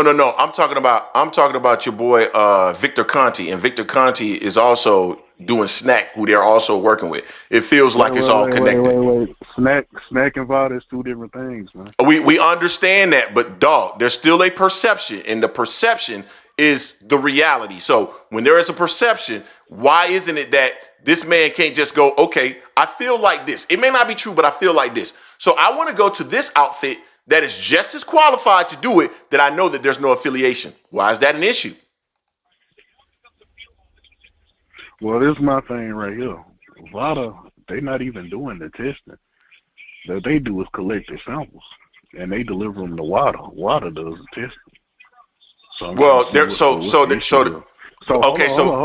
I'm asking, you don't see what the issue is then? with the New York State Athletic Commission too, because they caught him too. You don't know what the issue is with that? No, I don't. So they're handling the testing and the samples. They're handling them. That's the issue. They're handling the samples. What are you talking about? But they cannot open the sample. Listen. How do you know that? I'd love for you to get. This is who I want you to interview next. I want you to interview Rachel Donaire, because she done went through this whole system. No, I refuse. And she can read it off for you from. No, I won't. I won't do that. But man, listen, man. Stop giving this nigga a pass. Stop giving him an excuse. Stop it. It's nasty work, man. Stop doing that. He needs to go test with whoever they testing with. If Turki say test with VADA, then test with VADA. If you don't want to test, Turki. Okay, go get beat up by. Hold on. If you don't want to do the testing, go get beat up by somebody for less money. Go make less money somewhere else. Go win for less money somewhere else. If you don't want to abide by what they got going on. Now you can go look at the Boxing Voice clip with Bill Haney. He actually said it wasn't no problem if he used USADA. That's what he claimed, but I don't know if that's true or not. But it seems like that Turki is using VADA for some of these fights too. So I don't know. But the way they was talking, it didn't seem like him using USADA would be a problem. Okay. Now back to this Buster Terence that then came on here and got my blood pressure up, talking about I don't know what I'm talking about. I'm gonna say this. Obviously, it didn't improve the numbers to bring boxing back. It didn't do that. It did so great, but it did improve the numbers to bring boxing back to Paramount. But okay, I'll what? What? Man, are you on something, man? Are you on something? Are you saying it's so great, Greg? They didn't reconsider bringing Showtime boxing back. It's just so great, right? Come on, man. Oh my goodness. So now I gotta. Oh, okay. Hold on. No. I'm gonna respond. No. I'm gonna respond because you didn't effed up now. You didn't effed up. Okay. First of all, let me respond. You can't just drop stuff like that. Let me respond. First of all, I'm gonna share this with you. If you guys can see it right now, this is the state of Tennessee. Commerce and Insurance Verify. My license number is 22490, and as you can see, it's active. It's active, Buster. I've been a CPA since 2011, and my expiration date is 2026. Miss me with I don't understand it. I didn't like that coming. Miss me with that. All right. Now, hold on. Can we hear your apology? Apology for what? Can we go ahead and hear you admit you was wrong? You said Terence was never getting this fight. No, fuck that. Make your little round. No, fuck that. I ain't doing nothing. Okay, hold on. I'll do that in a second. Let me address that. Let me address Terence and what he said. Brother, I work for a multi-billion-dollar company right now. Okay, let me finish. Let me finish. I understand how this works. I have been a part of many companies that have divested from entities that actually made money but did not fit their core portfolio in terms of what they were trying to do in their overall strategy. It doesn't matter. It doesn't matter if it's a cash business. We have gotten out of business that were profitable and cash flow that we didn't have the competency in, or it was not a part of our overall strategic vision, 5-year plan, 10-year plan, whatever. So Terence, I don't want to sound insulting, but I can tell that you don't work in business. I don't know what you do, but I know you don't work in business. So let the businessmen handle that, okay? Now, let me address you, Mr. 318. Hold on, real quick. Go ahead, Terence. I have this Q2 thing pulled up. Where does it say something about this boxing? I'm looking through this whole report, and I've been taking. I will send it to you. You just said this so much. I had to pull this thing up. Now, I will pull it up. I will pull it up. So much. Jesus Christ. I will pull it up because clearly you don't know how to see it. I will pull it up. I will send it to you, and then next week I'll pull it up for everybody to see it. Okay. I looked at this 18 months ago, bro. Whenever it was, I don't remember the page. I don't care. I want to see exactly what it says. After I get off the call, I will go look for it. But for right now, I'm not going to do that on the live stream. I don't remember the page. That was years ago. That was at least a year ago. Let's move on. I got another question for you. What's your question, man? Let's move on from that. What's your question? Let's move on from that. My question is, why haven't you been complaining about this Tank versus Roach fight? It's a great fight. Now tell me, in his own division, he's a great not fight. even the number one guy. It's a great fight. Number one guy. But I see you say nothing about this fight. Can I ask you a question, and then I'll answer that. But let me in his own division. Let me respond. Smoke a lot of people that I think might be. Can I respond? But yet you don't have a problem with him fighting Tank. Can I respond? Can I respond? Why? Why haven't you said anything, Greg? Go ahead. You got to let me respond. Okay, number one, we have said something about this fight that this is not an ideal fight. Everybody knows it's not an ideal fight, and you just gonna keep interrupting me? But go ahead. You just gonna keep interrupting me? But go ahead. It's not. But let me ask you a question. Do you have a problem with Shakur Stevenson versus Kid Austin? Kid Austin is ranked in my rankings. He's outside the top 25. You're damn right I have a problem with it. It's a terrible fight. He's gonna beat him up. And I'm giving him no credit. And I'll say, if I had a show like yours, I'll tell everybody, Shakur, I'm giving you zero credit for beating this prospect. Yes. So let me ask you a question. I'm a huge Shakur I got you. So let me ask you. So you're telling me then that every fight that a fighter has, it needs to be a top 10 opponent? Because that be somewhere around there. Let me finish. 11, 12, 13. No more than 15. It's got to be somebody in the top 15 willing to fight you. I hear what you're saying. I hear what you're saying. Stop. But like, so let's see. Hold on, because let me go here. He's outside the division, Greg. That's even worse.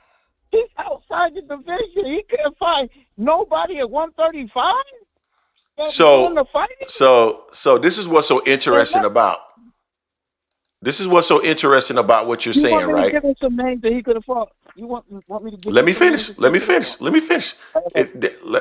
Luke, so the number 15 rated guy at 135 pounds in the WBA is a guy by the name of, and I hope I'm pronouncing his name right, Hadir Herrera, right? So you telling me if Hadir Herrera was the person that Tank was fighting, you'd be okay with that? No, I could tell you. I could give you the names that I'll be fine with him fighting though. So you only no. Terence, hold on. Terence, hold on, because you just literally said he could have fought somebody at 135, at least in the top 10, 15. Hadir Herrera is in the top 15. Hold on. I'm gonna give you number 11. Roger. He didn't say he didn't. He said he could have fought somebody. He didn't say like, come on now. No. Yes, he did. No. He said he could. No. He just said no. Guys, no. You're not gonna get away with twisting that. He said that he could have fought somebody 11 or 12. He said 11 or 12. That's what he said. Well, who is the name? Who is this person? Roger Gutierrez. You good with Roger Gutierrez? Nah, you can't fight no Roger. Exactly. So let's back up. Dog, let's back up. Let's back up. That's the same. Historically, fighters have not fought guys every fight that's in the top 10. Historically, that's never happened.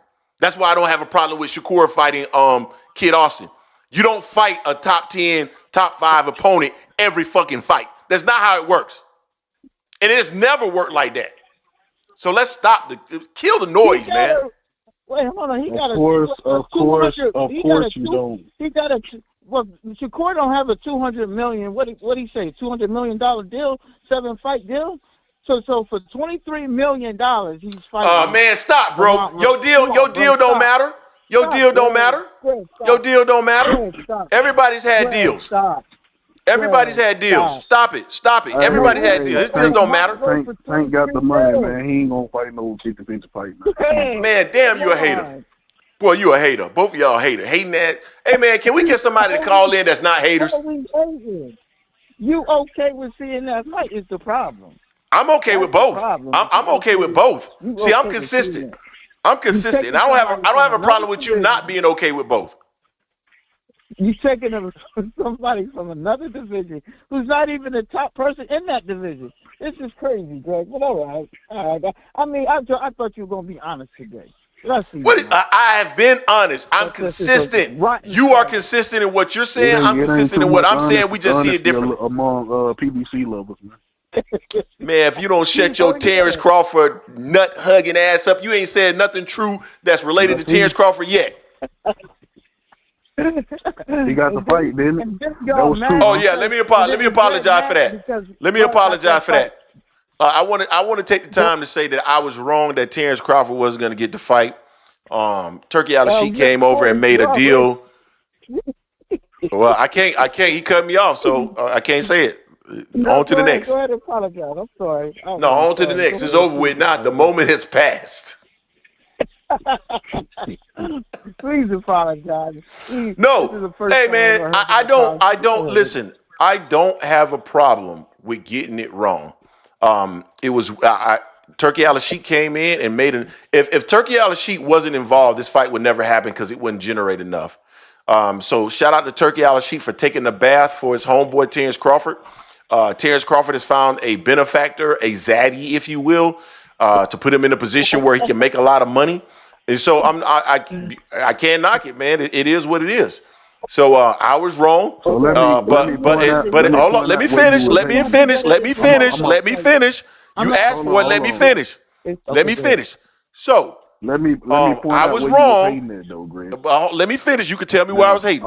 Let me finish. I was wrong. Right? But I won't be wrong in September.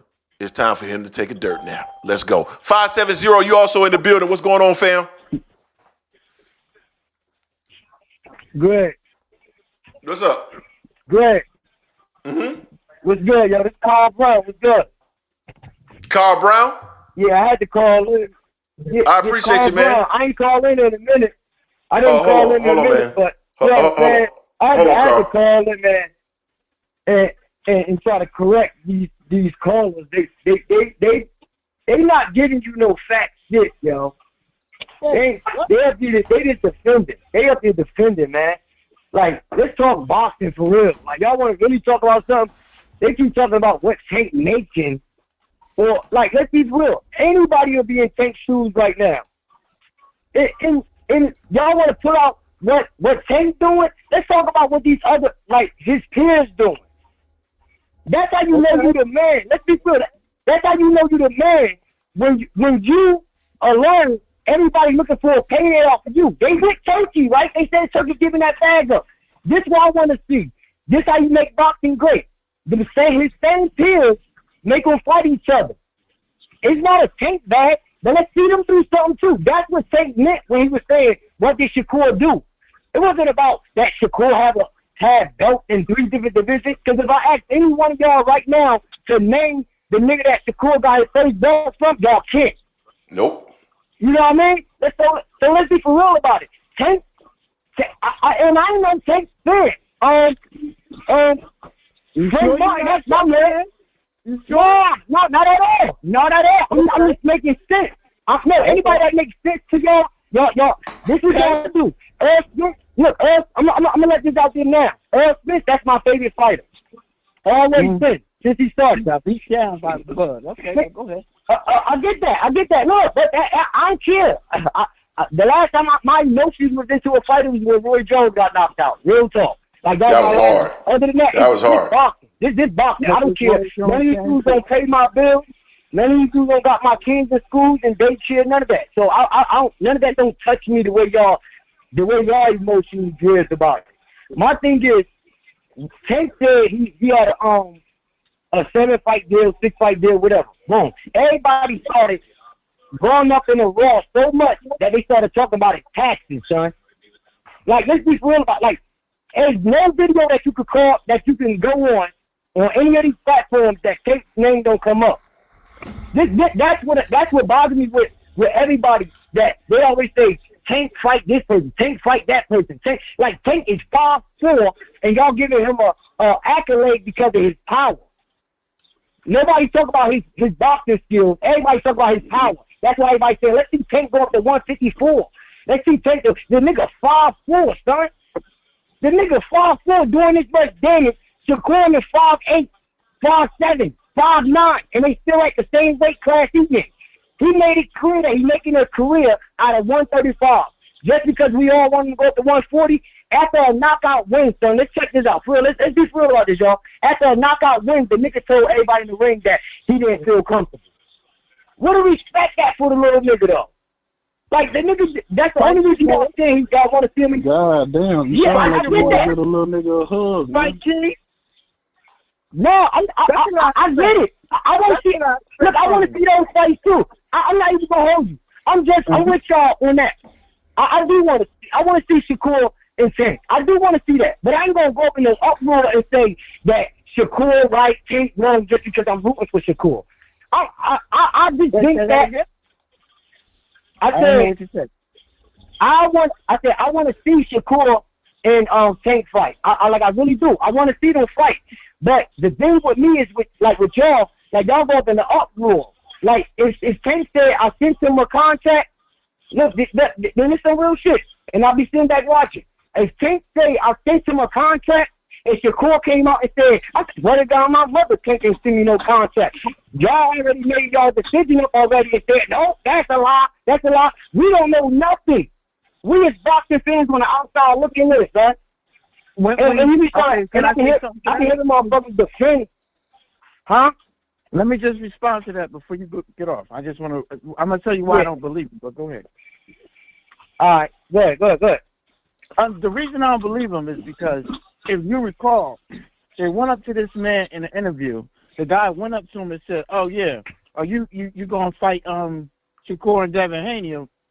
And he said, and one time, first of all, he said, "Yeah, I'm gonna fight them. They on my list or whatever."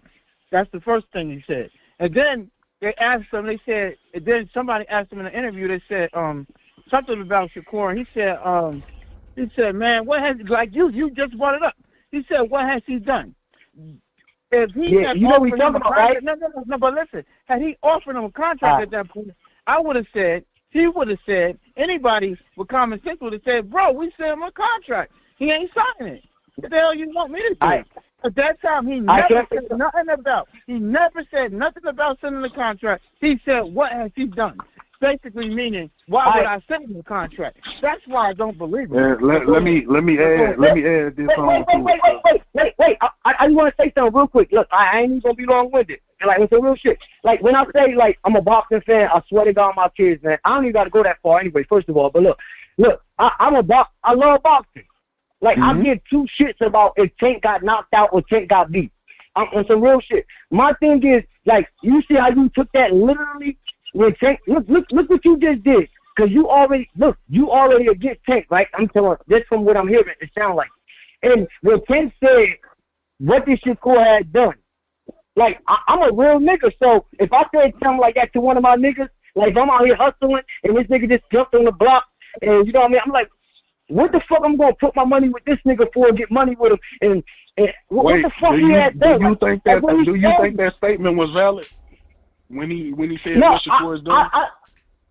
Because I looked at it differently. I looked at it from like... You said you feel like it's valid? It depends on what he meant. It depends on what he meant. Listen. I said I looked at it differently. Just because somebody else looked at it one way, that's why I said a lot of people got to start using their own brain and their own mind. Fuck what y'all heard on the motherfucking other podcast. Let's be real about it.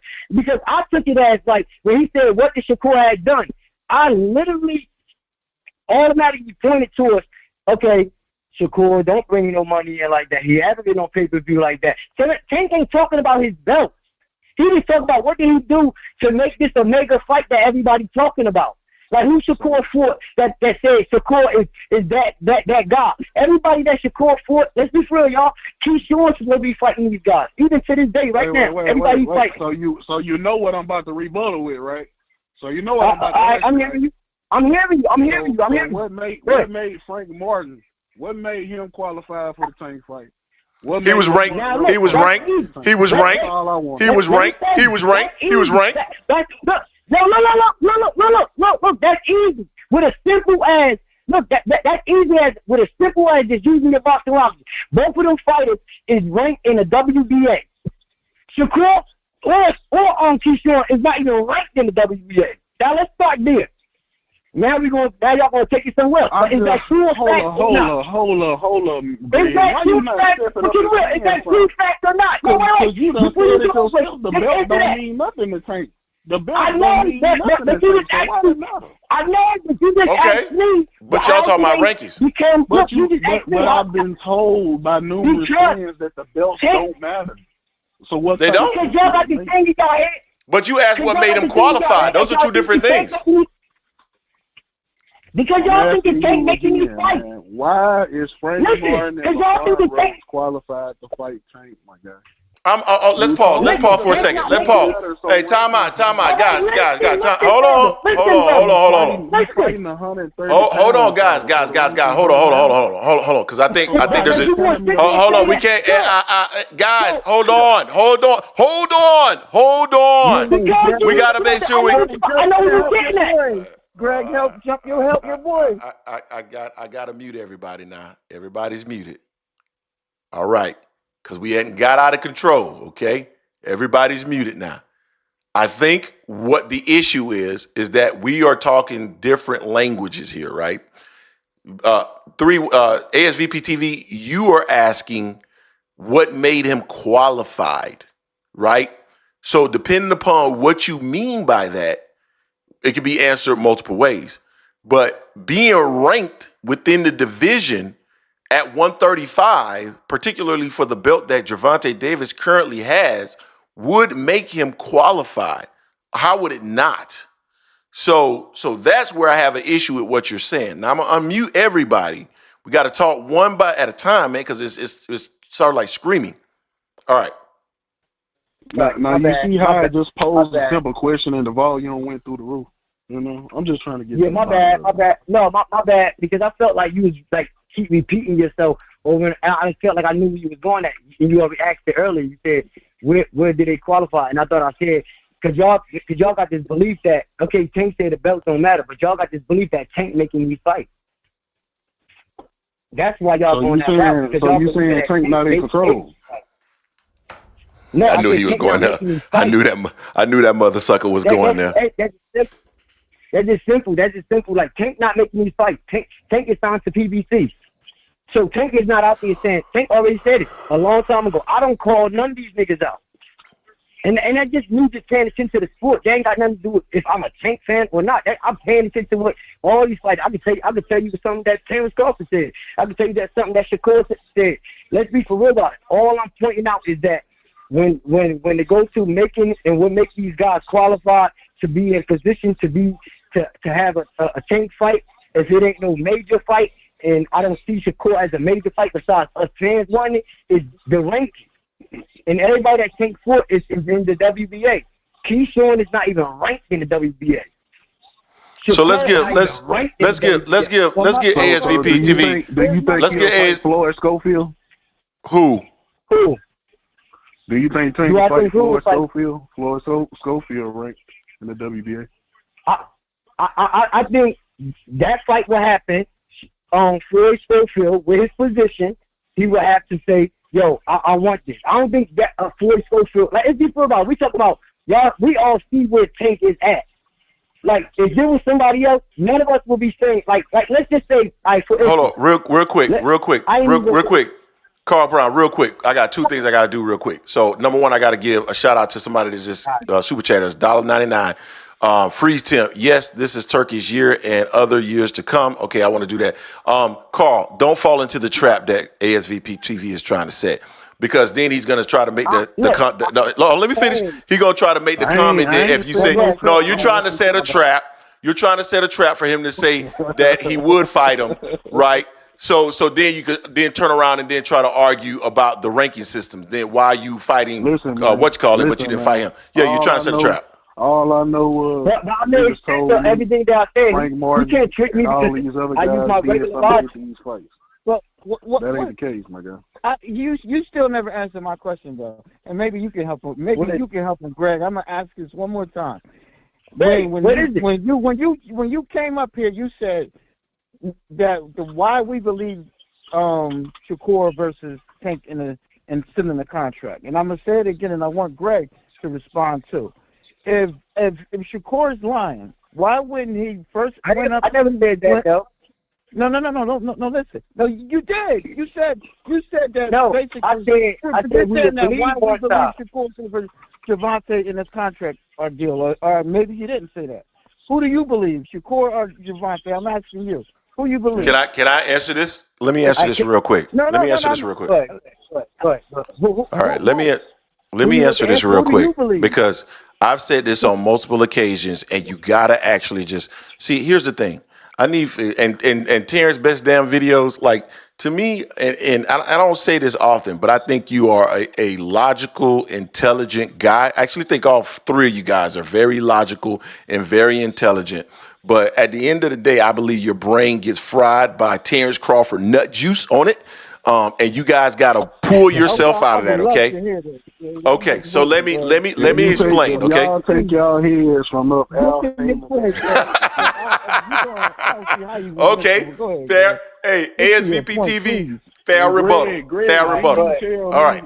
Didn't you say once? Wait, I thought Greg was answering this question, yo. I thought Greg was I'm waiting for that answer. I am going to answer it. I'm going to answer it. I'm going to answer it.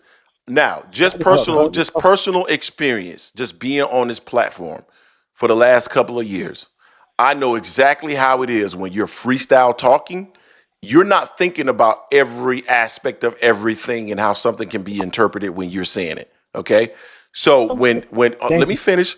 So when you make the comment of Gervonta Davis, why didn't he say X? Dude, there's been a bunch of times where I've been standing somewhere, I said something, and I was like, shit, why didn't I say this? That's what I should have said, but in the moment, like, you guys want to just keep interrupting. You don't want to hear logic. You just want to interrupt it because you want your logic to stand, and I'm about to crush it. I'm gonna respond. Hey, Greg, they only see it one way. Greg, they only see it one way. They'll never see it like from a fan. Oh, I get it. I get it. Let me finish. Let me finish. But let me finish. Let me finish. So here's the challenge, right? So that's going to be an issue when you're sitting up there and you're talking. Like when I'm sitting up here and I'm freestyling, everything that you guys hear come out of my mouth is a freestyle. So I'm thinking on the fly, right? And sometimes when you're thinking on the fly, it doesn't always work out in your best interest. That's why you have people who are very media savvy that actually work with people who have to talk in front of cameras a lot, because you can easily slip up and say something that you shouldn't, right? So when you go back and you look at what Gervonta Davis then texted or tweeted, if you will, I've mentioned this on several occasions. I think people interchangeably use contracts with offers, with discussions, and that's part of the issue. Shakur Stevenson said in a video prior to what Steven Espinoza said, let me finish, that he actually did receive someone reaching out to them. They were interested in fight. He claimed that they were interested in fight, and then they didn't hear anything. And then when Steven Espinoza actually basically said the same thing, and that Shakur Stevenson wanted to go a different direction, Shakur responded saying that he was lying, when in fact he had already validated that they had reached out to him. But when let me finish. So hold on, let me finish. Let him finish up. Jesus Christ. This is all a part of it. So when Steven Espinoza finally said what he had to say in regards to this particular situation and said that Shakur wanted to go a different direction. Shakur knew that that was going to be interpreted as, well, damn, you could have made the fight, but instead you went this direction. So he started talking about that man never sent me a contract when it was clear he never said he sent you a contract. So at the end of the day, right, what we do know is that they reached out to him because Shakur said it. Tank has basically implied it, even though he used contract, and Steven Espinosa said it. What we do know is that Shakur Stevenson signed with Matchroom. Period. End of story. Didn't Steven Espinosa tell you Showtime was doing fine? So let's address that. Let's address that. Hold on. Let's address that. No. You ain't no. Hold on, real quick. All participants are on hold. Everybody's on hold because I'm so sick and tired of niggas saying that shit because it's dumb. That dude, Steven Espinosa, is bound by his contract not to say anything about something that's strategically happening with a publicly traded company. If you go on record about something that a publicly traded company is doing, your ass is grass. You cannot do that. And because you guys don't have an understanding, you come and make dumb comments about, well, he said this. What the fuck else he was supposed to say? He has a fiduciary responsibility to that entity not to release that information. That comment is not bright. I'm sorry. You're bright, but the comment isn't. All participants are off hold. Go ahead. Everybody's off hold. So I can rebuttal now? Let's just let You me hear know.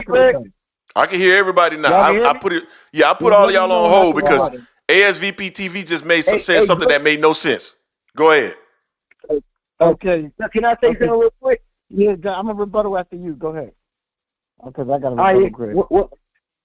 And I wanted to put real quick. Hey, Carl Brown, right after you, we're going to end the show. Huh? I'm fucking with Terence. Go ahead. Don't try to run, Greg, but go ahead. Hold on. ASVP TV hit me with the $4.99. He said, all I do is ask a question, then the angry man comes out. Y'all already got y'all mind. Hello? Yeah, man, go ahead. I was just laughing at what ASVP TV said. All right. No, I'm about to say, you want to go real quick?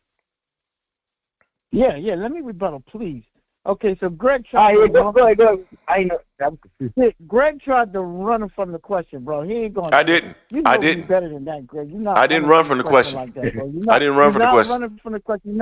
You're not going to just say something about some freestyle talking. We're going to get specific with the question. The man was sitting there, and this person that was interviewing him was basically saying, "Bitch, you ducking Shakur." This is the concept of the question. Like, when are you going to fight Shakur? So when he's asking him this, no freestyle. Bro, he know exactly what this man is asking him. Yeah, that's not what it is. That's not. No, so false. If someone's pressing you like that, and someone's saying that when you're going to fight him, and you had sent the contract, you would tell him immediately, bro, I sent the contract. Not necessarily. Not necessarily. Not necessarily.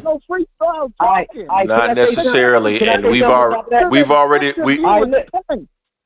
So let me address it. Let me address what he's saying because he's talking directly to me. Talking, Greg. Come on. Why don't y'all be honest? No. Why don't y'all get to the contract? See, that's telling me y'all Tank fans. No. Listen to the whole thing. I want to know, I couldn't get to a contract. No, I couldn't get to a contract if Shakur, look, Tank Davis came out. I mean, not Tank Davis. Let's see Tank. I'm going to leave out. Espinosa came out and said that Shakur wanted a multi-fight deal. Wait. All right, but look, it makes sense.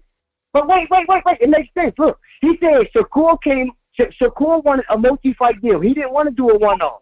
The reason why I said it makes so much sense because when he got with Eddie Hearn, he got a multi-fight deal. He didn't do a one-off. If he wanted Tank so bad, he probably did a one-off and then showed boxing fans that I'm only doing a one-fight deal to stay busy. But he did what exactly Espinosa said that he was looking for. They didn't want to do that with him. And even Tank said he's not worth the multi-fight deal. Let's be real about this, y'all. As boxing fans, Shakur have a multi-fight deal.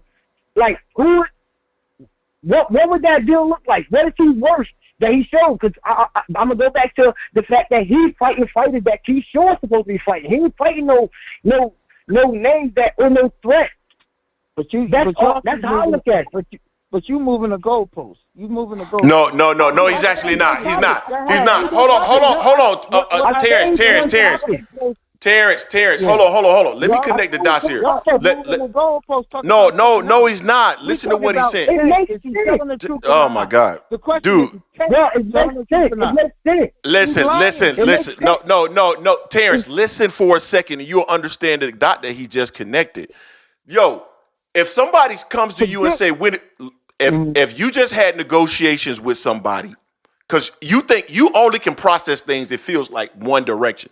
And people are multifaceted. They're thinking about things in multiple ways, and there's multiple things that could be on their mind. So he comes and he says, Shakur Stevenson, right? When is he a part of your plan? Da da da da da. What he may be thinking about is the fact that they had negotiations and that Shakur Stevenson or they had conversation, and Shakur Stevenson said, "I want a multi-year contract," and he's sitting there in his mind. Let me finish. And he is saying in his mind, what has he done? What has he done? People don't always think like that. All right, man. I'm done. Because you think everybody fucking like has the perfect response for every situation when fucking 5 cameras in front of them. Hey, you know what? I would love to put 5. No. Hold on, brother. Hold on. I would love to put 5 cameras in front of you. And let me finish. I would love to put 5 cameras in front of you or 10 cameras with 30 people around you and see if you answer every one of those questions the way you should have. Real talk. Okay, so Greg, question. So you got 1 million cameras on you. No, wait, hold on a second, Greg. You got 1 million cameras on you. Somebody say, Greg, now you didn't pay your taxes in 2025. You're going to immediately say, what are you talking about? I mean, in 2024. You're going to say, yes, I paid my taxes. It's certain things.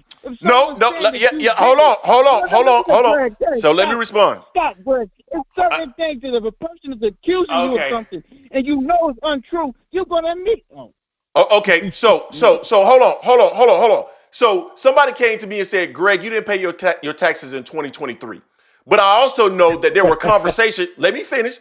I know that there were conversations that were had that people said that I didn't file all the expenses associated with AS Sports TV.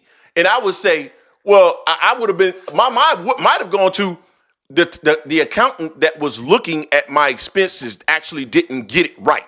Okay. He didn't know what he was looking for, so he's not a great accountant. So that's the reason why he's no longer with me. I'm thinking about something specific. You want me to say I paid my taxes, even though that's in the back of my mind. I'm thinking, hold on. I'm thinking about the specific situation on my mind. If you paid your taxes, Greg, you know you paid your taxes. You'd have like, nope, I paid my taxes. So how many times? Hold on. Real quick. Hold on. Real Carl Brown. Hold on. Terence. Hold on. Terence. Tell me then why, if what you're saying makes so much sense, then why do we have those congressional hearings where they call people like Mark Zuckerberg and all other people up who have had time and time to prep? They've been prepped by their publicists. They've been prepped by their lawyers, and they still get up there and say shit or miss something that they should have said. How the fuck does that happen? But you expect this guy to just say that. What you're saying is ridiculous. Everybody doesn't just say that. Ask the chat, man. Do y'all think what I'm saying is ridiculous? The fact that no. What's ridiculous? No. You gotta. But he forgot about it because it was a freestyle conversation. No. You got, brother. You got to actually ask the question. Frame the question. Get a Gervonta protection crew. Dude. You have to hold on. Let me respond to that. Guys, hold on. Let me respond to that. What you're saying is the way that you're framing it is incorrect. What you should be framing to the chat is it possible that he could be thinking something different other than what I am thinking? Because just because you think that that's the ideal answer, let me finish. Just because you think that that's the ideal answer doesn't mean that when you have 20 cameras around you and 50 people standing around you, that doesn't necessarily mean that that will be the comment that comes out of your mouth. Your mind is racing when you have multiple people in front of you and you're talking. So you're trying to make this very black and white, and that's not how it works. You're misconstruing how that interview worked. It was one guy asking on, because it wasn't like 1,000 cameras. Are you got the right answer? Do y'all believe? Wow. But how was your answer right? Wow. But how was your answer right? How was your answer better than ours? Because it's like if someone said, what's your name, sir? My name is Terence. What's your name? My name Carl Brown. Carl. So, Carl, if someone said, bro, you raped somebody, your immediate answer going to be, hell no, I ain't raped no. What the fuck are you talking about? Dog, you're going extreme. You're going extreme. That's extreme. Anybody's going to say that. Any and everybody's going to say that because jail is. Carl, hey, Greg, I know. Wait. Hey, Greg just said it best earlier. He just said this while we was on the phone. He said people be freestyling talking. I don't even know where you came at with that. I don't know why you come up with that logic on this topic. That's part of what he's talking about. That's freestyling talking because like that had nothing to do with none of this. And it's a situation. It's a situation. No, he was saying Gervonta was freestyle talking. But listen, he understands what I'm saying. That's part of this. What you're doing right now. That's what I'm saying. Like you just asked a question that ain't got nothing to do with the topic. And like you said, like no, it doesn't. Because you know what the topic is. You know what the topic is. So let me address. Let me address what Terence is saying. I'm gonna respond. Terence, I'm going to respond. Something negative about you, and you know you've done something to refute that. You're going to immediately say, "Dude, and I'm asking the chat, no. Something negative about you, and you. Those are two different things. Those are two different things, bro. Hey, Terence. And you can prove that from a contract that comes to your mind quickly, Carl. Okay. Now let's finish. Are you done? Terence, are you done? Are you done? Because I want to rebuttal that. Like your logic would really go with the fact of like you see how Victor Conte, that will go with that logic. Like you see how Victor Conte, like this is some real shit. Like Victor Conte was doing the same old thing that he's doing now, and this is why I don't like the guy, and I ain't gonna hold you. Your logic is like if a guy went to jail for raping a kid and he come home doing the same exact thing, nothing changed, nothing different besides the word that came out his mouth. Do you trust him enough to go around on kids again? Oh, wait, hold on. That's the logic. Carl, how is it? This is freestyling to your definition. What does that have to do with No. Listen to what I said. No, hey, bro, listen what I said. Listen. Look, Victor Conte was back in the days. He was doing VADA, right? I know exactly. Okay, doing the same thing, taking people's blood, taking people up, all that. He went to jail for 6 months and said that ain't no jail, and any real nigga know that ain't no jail. That's just cooperation. And all I'm saying, he did what he doing back then. The same thing he's doing back then is the same exact way and the same exact structure and everything, but everybody say he changed his life. But that's why I said, take that logic that you said about if somebody's a rapist. Victor Conte is the rapist. He's the what? He went to jail. Victor Conte is the rapist. The one that checked on the kid. He went to jail. Okay. No, he went to jail. He came home. Do you allow Victor Conte to work back in a daycare after his charges of affiliation of doing exactly getting caught? And we all know it's true, right?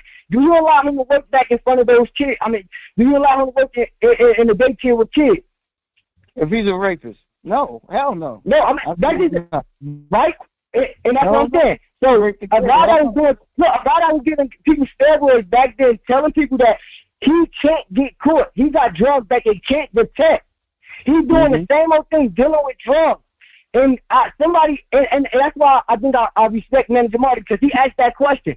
What difference that we all see out of our eyes from Victor Conte that he's doing now to say is that he changed, besides our favorite fighter being with him? Well, you get what I'm saying? Like, what difference is he doing to show the world of boxing that he used to do it this way, but now he's doing it this way, so that's the change. Do you see? Okay, first of all, I'm going to say this, Carl. This is a wait. Can you answer that? This has nothing to do with what we're talking about, but I will answer your question. I know, but because your logic was said about touching on kids, I said your logic don't go with that, but your logic could go with this. That's how we got on that. My bad. But that's how I jumped that in. But I'll answer your question. You get what I'm saying? Hold on, y'all. Let's continue talking over each other. What's the question? Wait, answer though first. What's the question? Do you see with your own do you see with your own question?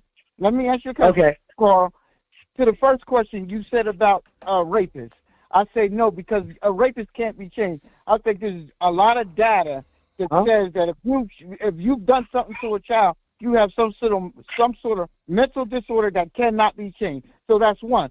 So I'm going to answer no. If you've done something to a child, hell no, you can never be around a child again. I'm saying no.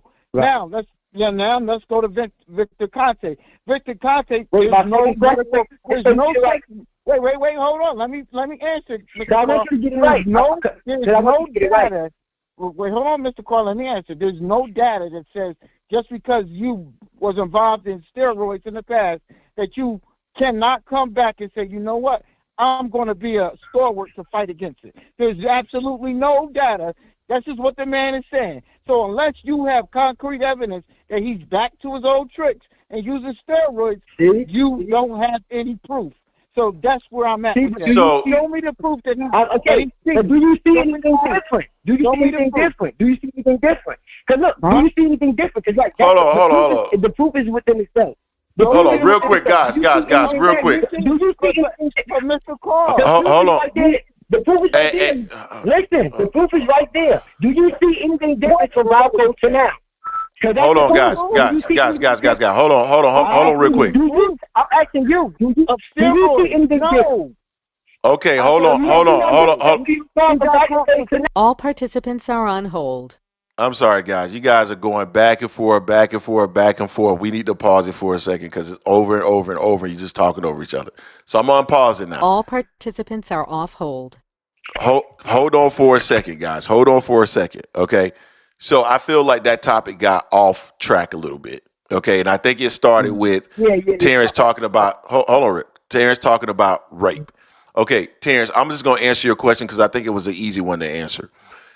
You cannot compare somebody coming up to you and saying, did you rape somebody versus why didn't you fight somebody? Because there's a psychological response to, do you rape someone? And the stakes are so much higher that anybody, if you come and say you raped someone, if you come and say you murdered someone, you are going to affirm denial immediately because that's the natural psychological response.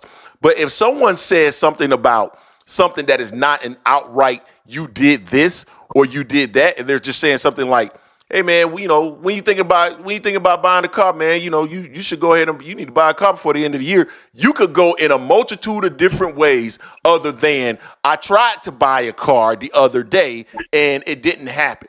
It could be a multitude of different answers because the stakes aren't that high, specifically when you're in front of people and there's cameras there, there's other people there. When you're talking on the fly, and I know this for a fact, just from the experience of this and given presentations, you're not always thinking about that, dog. But of course, you cannot use rape because anybody, rape, murder, any serious crime and the stakes that's associated with that, you are going to immediately deny it. That's a bad example. It's a straw man strategy. It's a false analysis. It's bad. Stop using shit like that. It's terrible. Okay, Greg, I'm gonna give you that one. On the next show, I'll have a better example. I can't think of one now, but there's many examples, and I'll give you that. That is a little extreme, but you know what I'm talking about, Greg. Greg. You know he was talking negatively about that man for ducking Shakur. And if he sent the contract, that's not what it. had to immediately tell the interviewer, I sent the contract. We can pull up the link. We can pull up the link. I feel like you're like, bro, I didn't know you sent the contract. You're adding too much. You're adding a lot to that because I can pull that clip up and play it. You're adding a lot. You're adding a lot to it. I can pull that clip up and play it. Conversation though. What am I? Do you believe that was the end of the conversation though? Like, is that a good starting point? Greg, if I reached out to you and I said, Greg, you want to fight? And you said, yeah. And it's the fight that, because you out here talking. You talking more, because we all know that. Hold on. Hey, Carl, real quick. Hold on, Carl. If you say, Carl. Real quick. And I say, okay. Carl, can you not hear me? Hold on real quick. I want to actually play the clip because Terence said it was one dude there. That's what you said, right?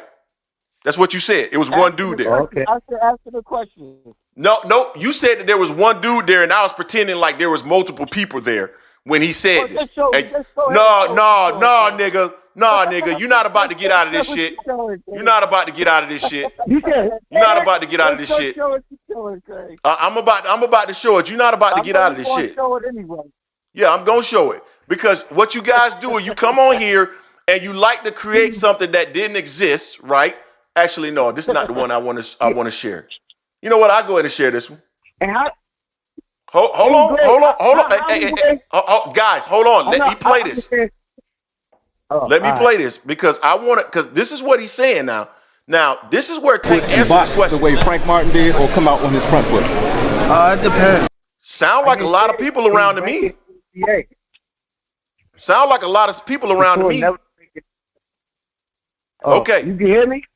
But I'm playing something right now. Learn as I go. As far as like, what has been one of the most difficult?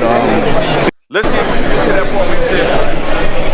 Well, I would for sure. But I got somebody I want to call out after this fight. You feel me? You know how they got UFC and like the underground? I want to say that. I didn't hear that. You trying to catch me? So already we hear multiple people around. See, the problem with people like Terence Best Damn Videos is that he's actually never been to one of these events. So he actually doesn't know how any of it works. He just comes on here and spills bullshit.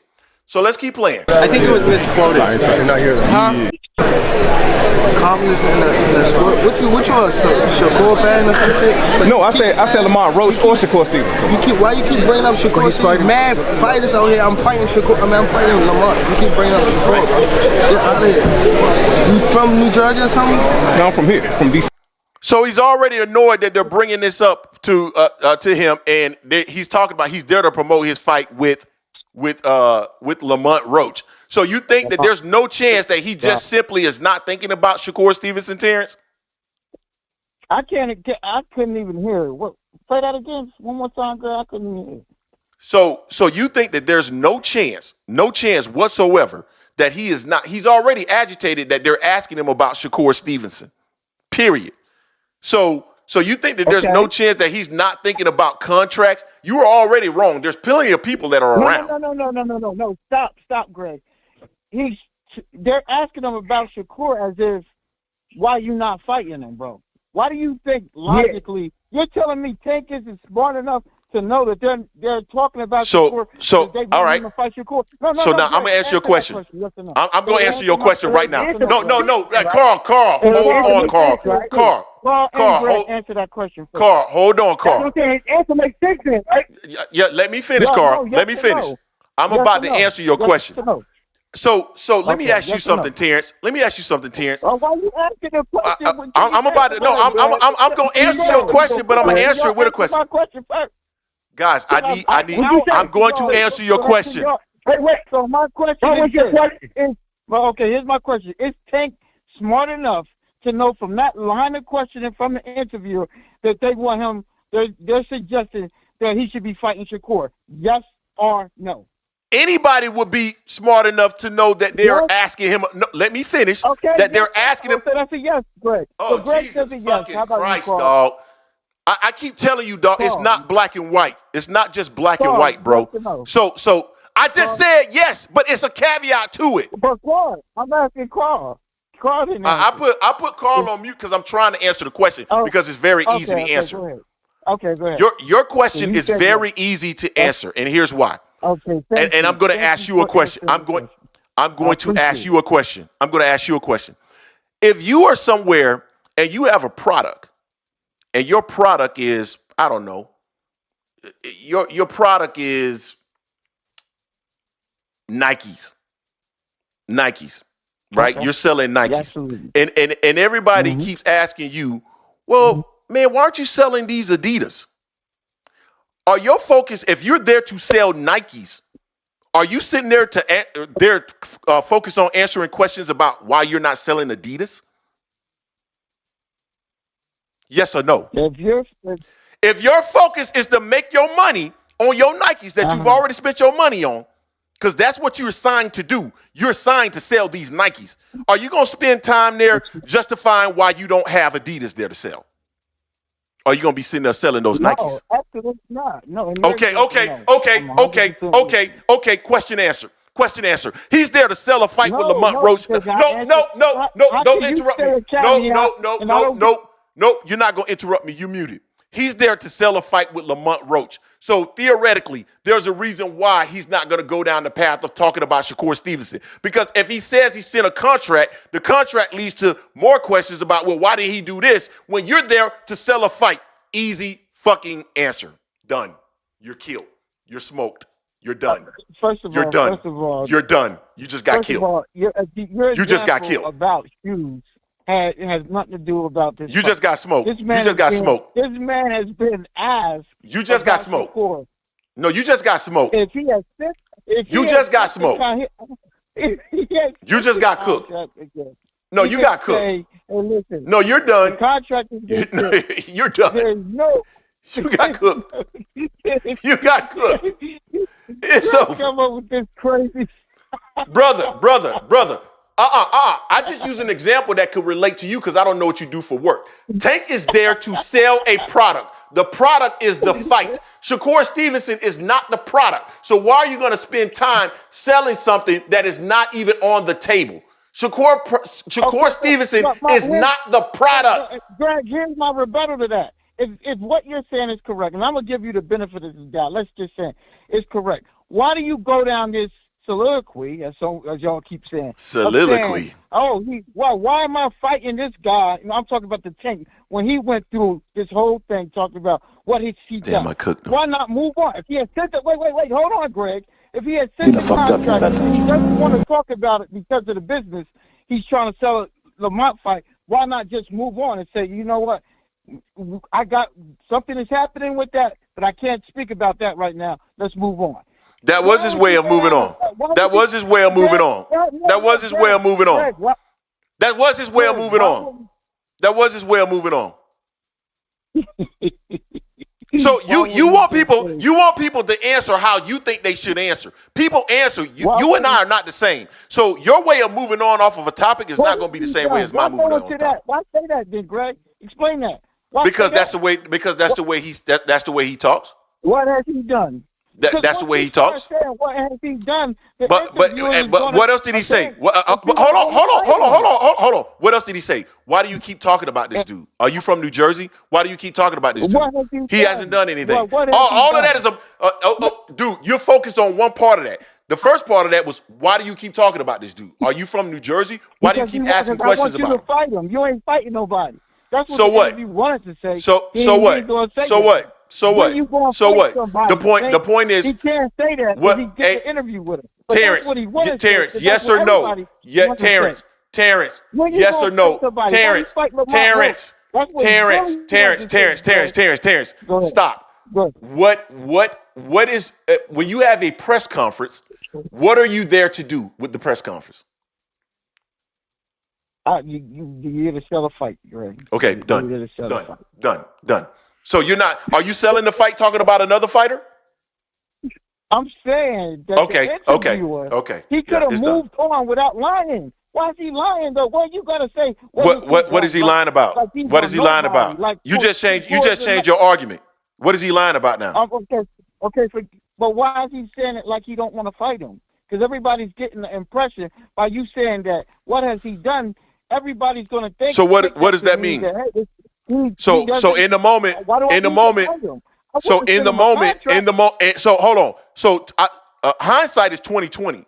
In the moment, you telling me that he's processing that everybody's gonna interpret what he's saying as X, dude. You're in fantasy land. You are somewhere that I've never seen before. Now 2 weeks later, Greg, he's just sent the contract. Come on, bro. Y'all need to stop, bro. That's what I'm saying. So I don't. Hold on, brother. I've already said that I don't think they sent a contract. I think that he's using contract interchangeably with them having a conversation. Because I think Shakur has done that. I think a lot of them do that. Okay, if that's what you're saying, then you should still believe Shakur, because Shakur admitted to them calling them up. Yes. Saying, "Are you available?" He said, when did I say that, Shakur? Brother, I don't. Have you been listening to me? No contract, not no. What are you talking about? Nothing. But Terence, you're missing the nuance. Steven Espinoza never said anything about a contract. Then Shakur Stevenson responded saying, that man lying, he never sent me no offer. The man never said that they sent you an offer. He never said that. So Shakur Stevenson went off of a rail because what the man really said was that Shakur wanted to go a different direction. And we all know Shakur wanted to go a different direction. He wanted to go over there and get that Turki Alalshikh back. Period. It's not that hard to decipher. Greg, Shakur denied that too. He said that they didn't send him anything. They didn't send him nothing. So you guys are still lying. What the fuck is this guy? Whether Tank said contract or whether he meant term sheet or whatever he meant, is all a lie. Because oh my God, dog, Terence, did you just not? Terence, hold on, brother, hold on, Terence, hold on. Yeah. Are you not listening? No one said that they sent Steven Espinoza never said that they sent them an offer to begin with. That's what Tank said. We're talking about No. I'm talking about Shakur Stevenson after Steven Espinoza. Because Shakur hadn't Tank. Hold on. Tank hadn't said shit yet. So Shakur jumped again. Shakur jumped in and said that Steven Espinoza was lying when Steven Espinoza never said anything about an offer. Shakur mentioned that. So have you ever heard of diversion, where you just divert people to other things? So what he wanted to do was divert them from the fact that he actually went to not Top Rank, but Matchroom, because the money was there for him to get that multi-fight deal. But a lot of people would interpret that as ducking. So he started talking about sending contracts because people like you get stuck in situations like that because you can't process beyond that. What do you mean I get stuck? We're talking about you're moving a goalpost again, because we're talking about there is no goalpost. No, that's what you were talking about. I was never talking about that. If Tank wouldn't have just lied, we wouldn't have this conversation. I was never talking about that. Lying, talking about he sent the contract. I don't believe this guy lied, and let's move on. I'm not admitting anything because I believe that Gervonta Davis is using contracts and offers and interchangeably the same way that I've seen Shakur Stevenson do the exact same thing. So he misspoke. What did he do? I think he used he used the wrong terminology. That's what I think he did. I think he used the wrong terminology. That's what I think he did. Why we saying that Shakur lying then? You're admitting that the guy used the wrong terminology. Shakur was okay. I don't know how else to explain this. Steven Espinoza made a comment. Shakur then responded to Steven Espinoza's comment. Tank hadn't ever said anything. So then when Shakur said that Steven Espinoza was lying, Shakur was lying, right? Because Steven Espinoza never said anything about them sending an offer. Shakur turned it into an offer to divert from what Steven Espinoza really said, was that Shakur wanted to go a different direction, and Shakur didn't want that perceived as being a duck. So cut that, right? Boom, that's done. That's the part that I was talking about. Subsequent to that, Gervonta Davis said he sent a contract, which I think he's trying to use contract and offer or contract and conversations initial conversations because let me finish. Because when you start to talk about, what would you be looking for in a contract? What would you be looking for? What kind of money are you looking for? Those types of things are considered negotiations, contract offers to some people. So when they said that, the man never said anything about sending the contract or anything of that nature. So there were initial conversations that happened.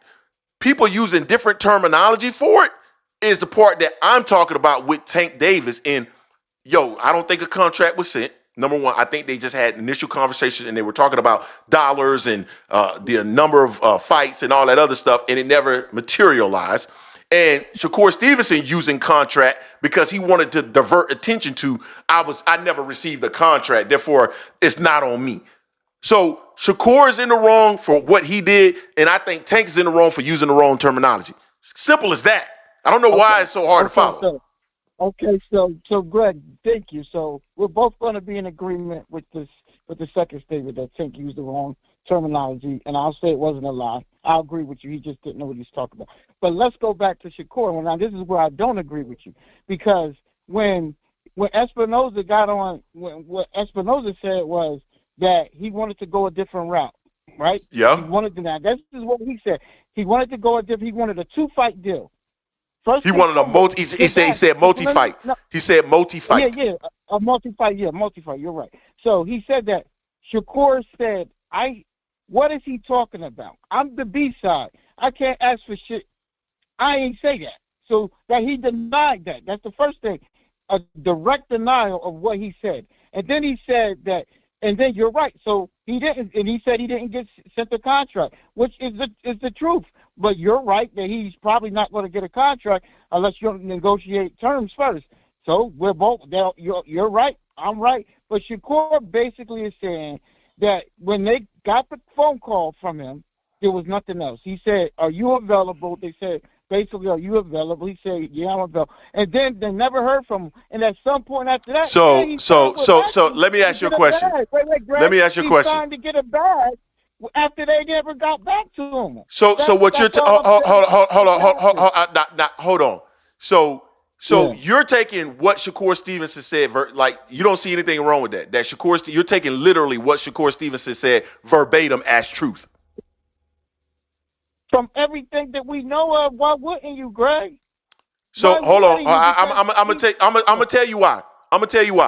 Because number one, why on God's green earth, if they weren't interested in trying to make a fight with Shakur Stevenson, would they reach out to him to begin with? Just to all of a sudden just go ghost and go silent? Okay, let me know when I can answer. No, I want you to answer that question. Why would you reach out to someone to see if they're available for a fight if you have no interest in making a fight? You're just gonna go ghost. No, answer that. Let me answer this. This is a known PBC strategy, bro. Where they'll reach out and pretend that they want to fight, pretend that they want to do something that they don't want to do. I'm done. Because they want to get public. I'm done. The public favor. And This is the conspiracy theory shit again. No. They want the people to think that Tank is reaching out for these fights, and he's not. This is what they do. The same thing they try to manipulate the pay-per-view numbers. This is a PBC strategy. This is the conspiracy shit. I don't. Okay, man. Offer him the fight, but we can say we reached out to him. This is the PBC playbook. Okay. Come on, you don't know that by now, Greg. Dude, this is all the conspiracy. Yeah, all the conspiracy theory stuff. I'm done with all that stuff. It's to public opinion. So hold on. So how do you explain that I knew that they actually had already talked to Shakur Stevenson back in August? How do you know? If it was about public perception, because that comment was made back in January, how did I already know it? How did I already know it? It's going to come out that they reached out to him. Eventually, but no, stop. They can always say, dude, stop. Come on, that's good. They're good at PR. Listen, I give it to the PBC. They're very good at that. Hey, stop. I knew that they. I knew. They're wonderful. I knew that they had reached out to Shakur Stevenson and that they weren't willing to give Shakur Stevenson what he was asking for back in August. I knew. No, Terence. I knew. And people on this channel will verify that I was talking about this back in August. I just explained to you that they're very good at No. PR. There's no PR here because I knew from a source that was connected to the situation. I knew this wasn't a PR stunt. I knew. Okay, even if it's not coming out right then and there, Greg, don't you think the PBC knows that at some point there if it gets hot, let me ask you. No, let me go finish. Ahead. Let me finish, Greg. Okay, go ahead. Go ahead. Go ahead, Greg. Oh yeah. So don't you think when it gets hot and everybody's saying that when you go and fight Shakur, they can then use that and say, look, we reached out to him way back in August. This is how they're very good at that. And that's what I'm telling you, Greg. I know you don't believe it, but they're very, very good at manipulating the public. You have no idea what you're. Hey, brother. Back in August, were they really? Okay, here's the question. You have no idea what you're talking about, man. To fight him back in August. I'm asking you a question. You honestly think they were trying to fight? Or back when they reached out to him in August, like you said from that source, were they really trying to fight? I was back then. Yes or no? Yes. I was told by two different. I was told by two different sources that that number one, Tank wants Shakur sooner rather than later because of age. He was, I think, 29 in, going to be 30, or maybe had already hit 30. They want that fight sooner rather than later. That's number one. And then I was told there's some interest from PBC, but not for what he's looking for. This was off the record. This had nothing to do with any kind of all this dumb shit that you're talking about, these conspiracy theories. I'm telling y'all, man, I'm not trying to be funny here, Terence, and I know you probably won't believe this, but like 80% of the shit that y'all say is like fucking shit that you're pulling out of the sky. Like it's literally bullshit. That didn't happen. There was no, they're making up anything. Now, here's what I'm gonna tell you what I think that actually happened, right?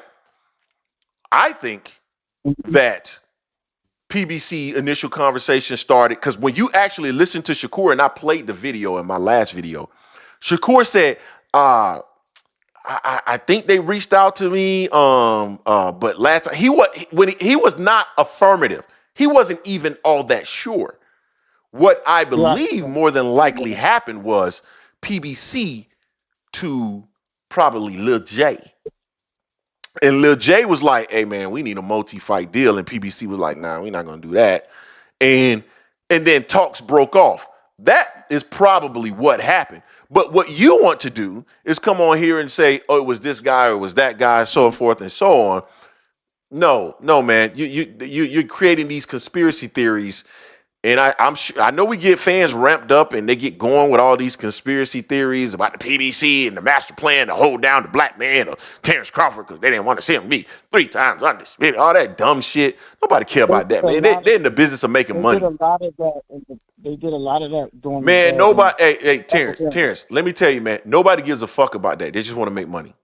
Nobody gives a fuck about all that stuff. Like nobody cares. Like you, that's your thing. And that's a lot of fans, and I get that drives the sport, so I ain't mad, but that's a bunch of bullshit. But what I'm saying is, Greg, when the public is asking for a certain fight, you don't think that they're going to try to do things to make their fighter look like they're not ducking?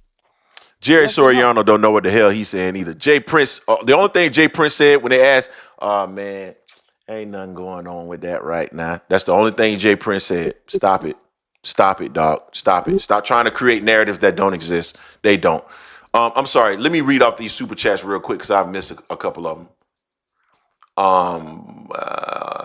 So ASVP TV say all I do is ask a question, then the angry man comes out. I hate him for that. I really do. ASVP TV said I was under the impression that terms had been agreed upon before a contract was sent. Yeah, that's typically what happens. How does it feel to be snubbed and then the very next year they opt in the playoffs to 12 teams? But not right. I really hate you for this. Hey, Benai, did you get something from me, man? Let me know. Jerry Soriano hit me with a $2. Tank said Spence was about to fight in a stadium. Yeah, that's fair.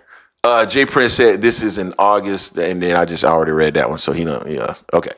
So and man, it's always real good when you come. Oh man, do I still have I don't have. Oh, okay, he's muted himself. It's always good when you call in, man. Terence, it gets live when me and you start to go at it, man. It gets aggressive and loud, and I think the people enjoy me cooking you. So I appreciate you calling in every week and serving up your ass cheeks. I shouldn't have said ass cheeks. Pause. Serving up your ass to get fried. You get aggressive, Greg. Not me. I'm always calm, cool, and collected. But that's just that's just my style, man. I know you don't take it personal though. That's just my style. No, not at all. Not really. I appreciate you, fam. Thank you. I appreciate you too, man. I'll call next week now. Football over. Y'all gonna hear from me. All right, man. I appreciate it, man. It's always love, man. I always enjoy when you call in. Appreciate it. All right, peace, man. Same way. All right, Greg. Take care. Have a good night. You too. Man, that was my boy, Terrence Best Damn Videos, man. I know it sounds like we don't like each other, but Terrence is a good guy, man. Carl Brown, good guy. Appreciate you for calling in, Carl. And thank you, everybody, for the super chats today. It was much appreciated. It's very challenging in these months. They don't think logically. No, they don't win the city. Yeah, you're right, Dragonfly. I need to hit a big pause on that one. I don't know what I was thinking when I said that. I was trying to think of something witty and it didn't come out right. But anyway, nah, man, I'm very appreciative of you guys. It's always hard in like January and March when there's a lot of boxing not going on, and so it becomes challenging from a content perspective, and then just making sure that we stay up on content. So appreciate you guys supporting us, Creole. Appreciate it, man. Great show. Let me say thank you to everybody that super chatted us. Let's see. Got a few subs today, but Big Herm hit us with $1.99. ASVP TV with the $1.99. Jerry Soriano hit us with $2. John BX hit us with $5. I Am Your Leader hit us with $10. Freeze Temp hit us with the $1.99. ASVP TV $4.99. ASVP TV again $4.99. Benai Wright with the $5. Jerry Soriano another $2.99, and then Jerry another $2.99. Is Benai still on here?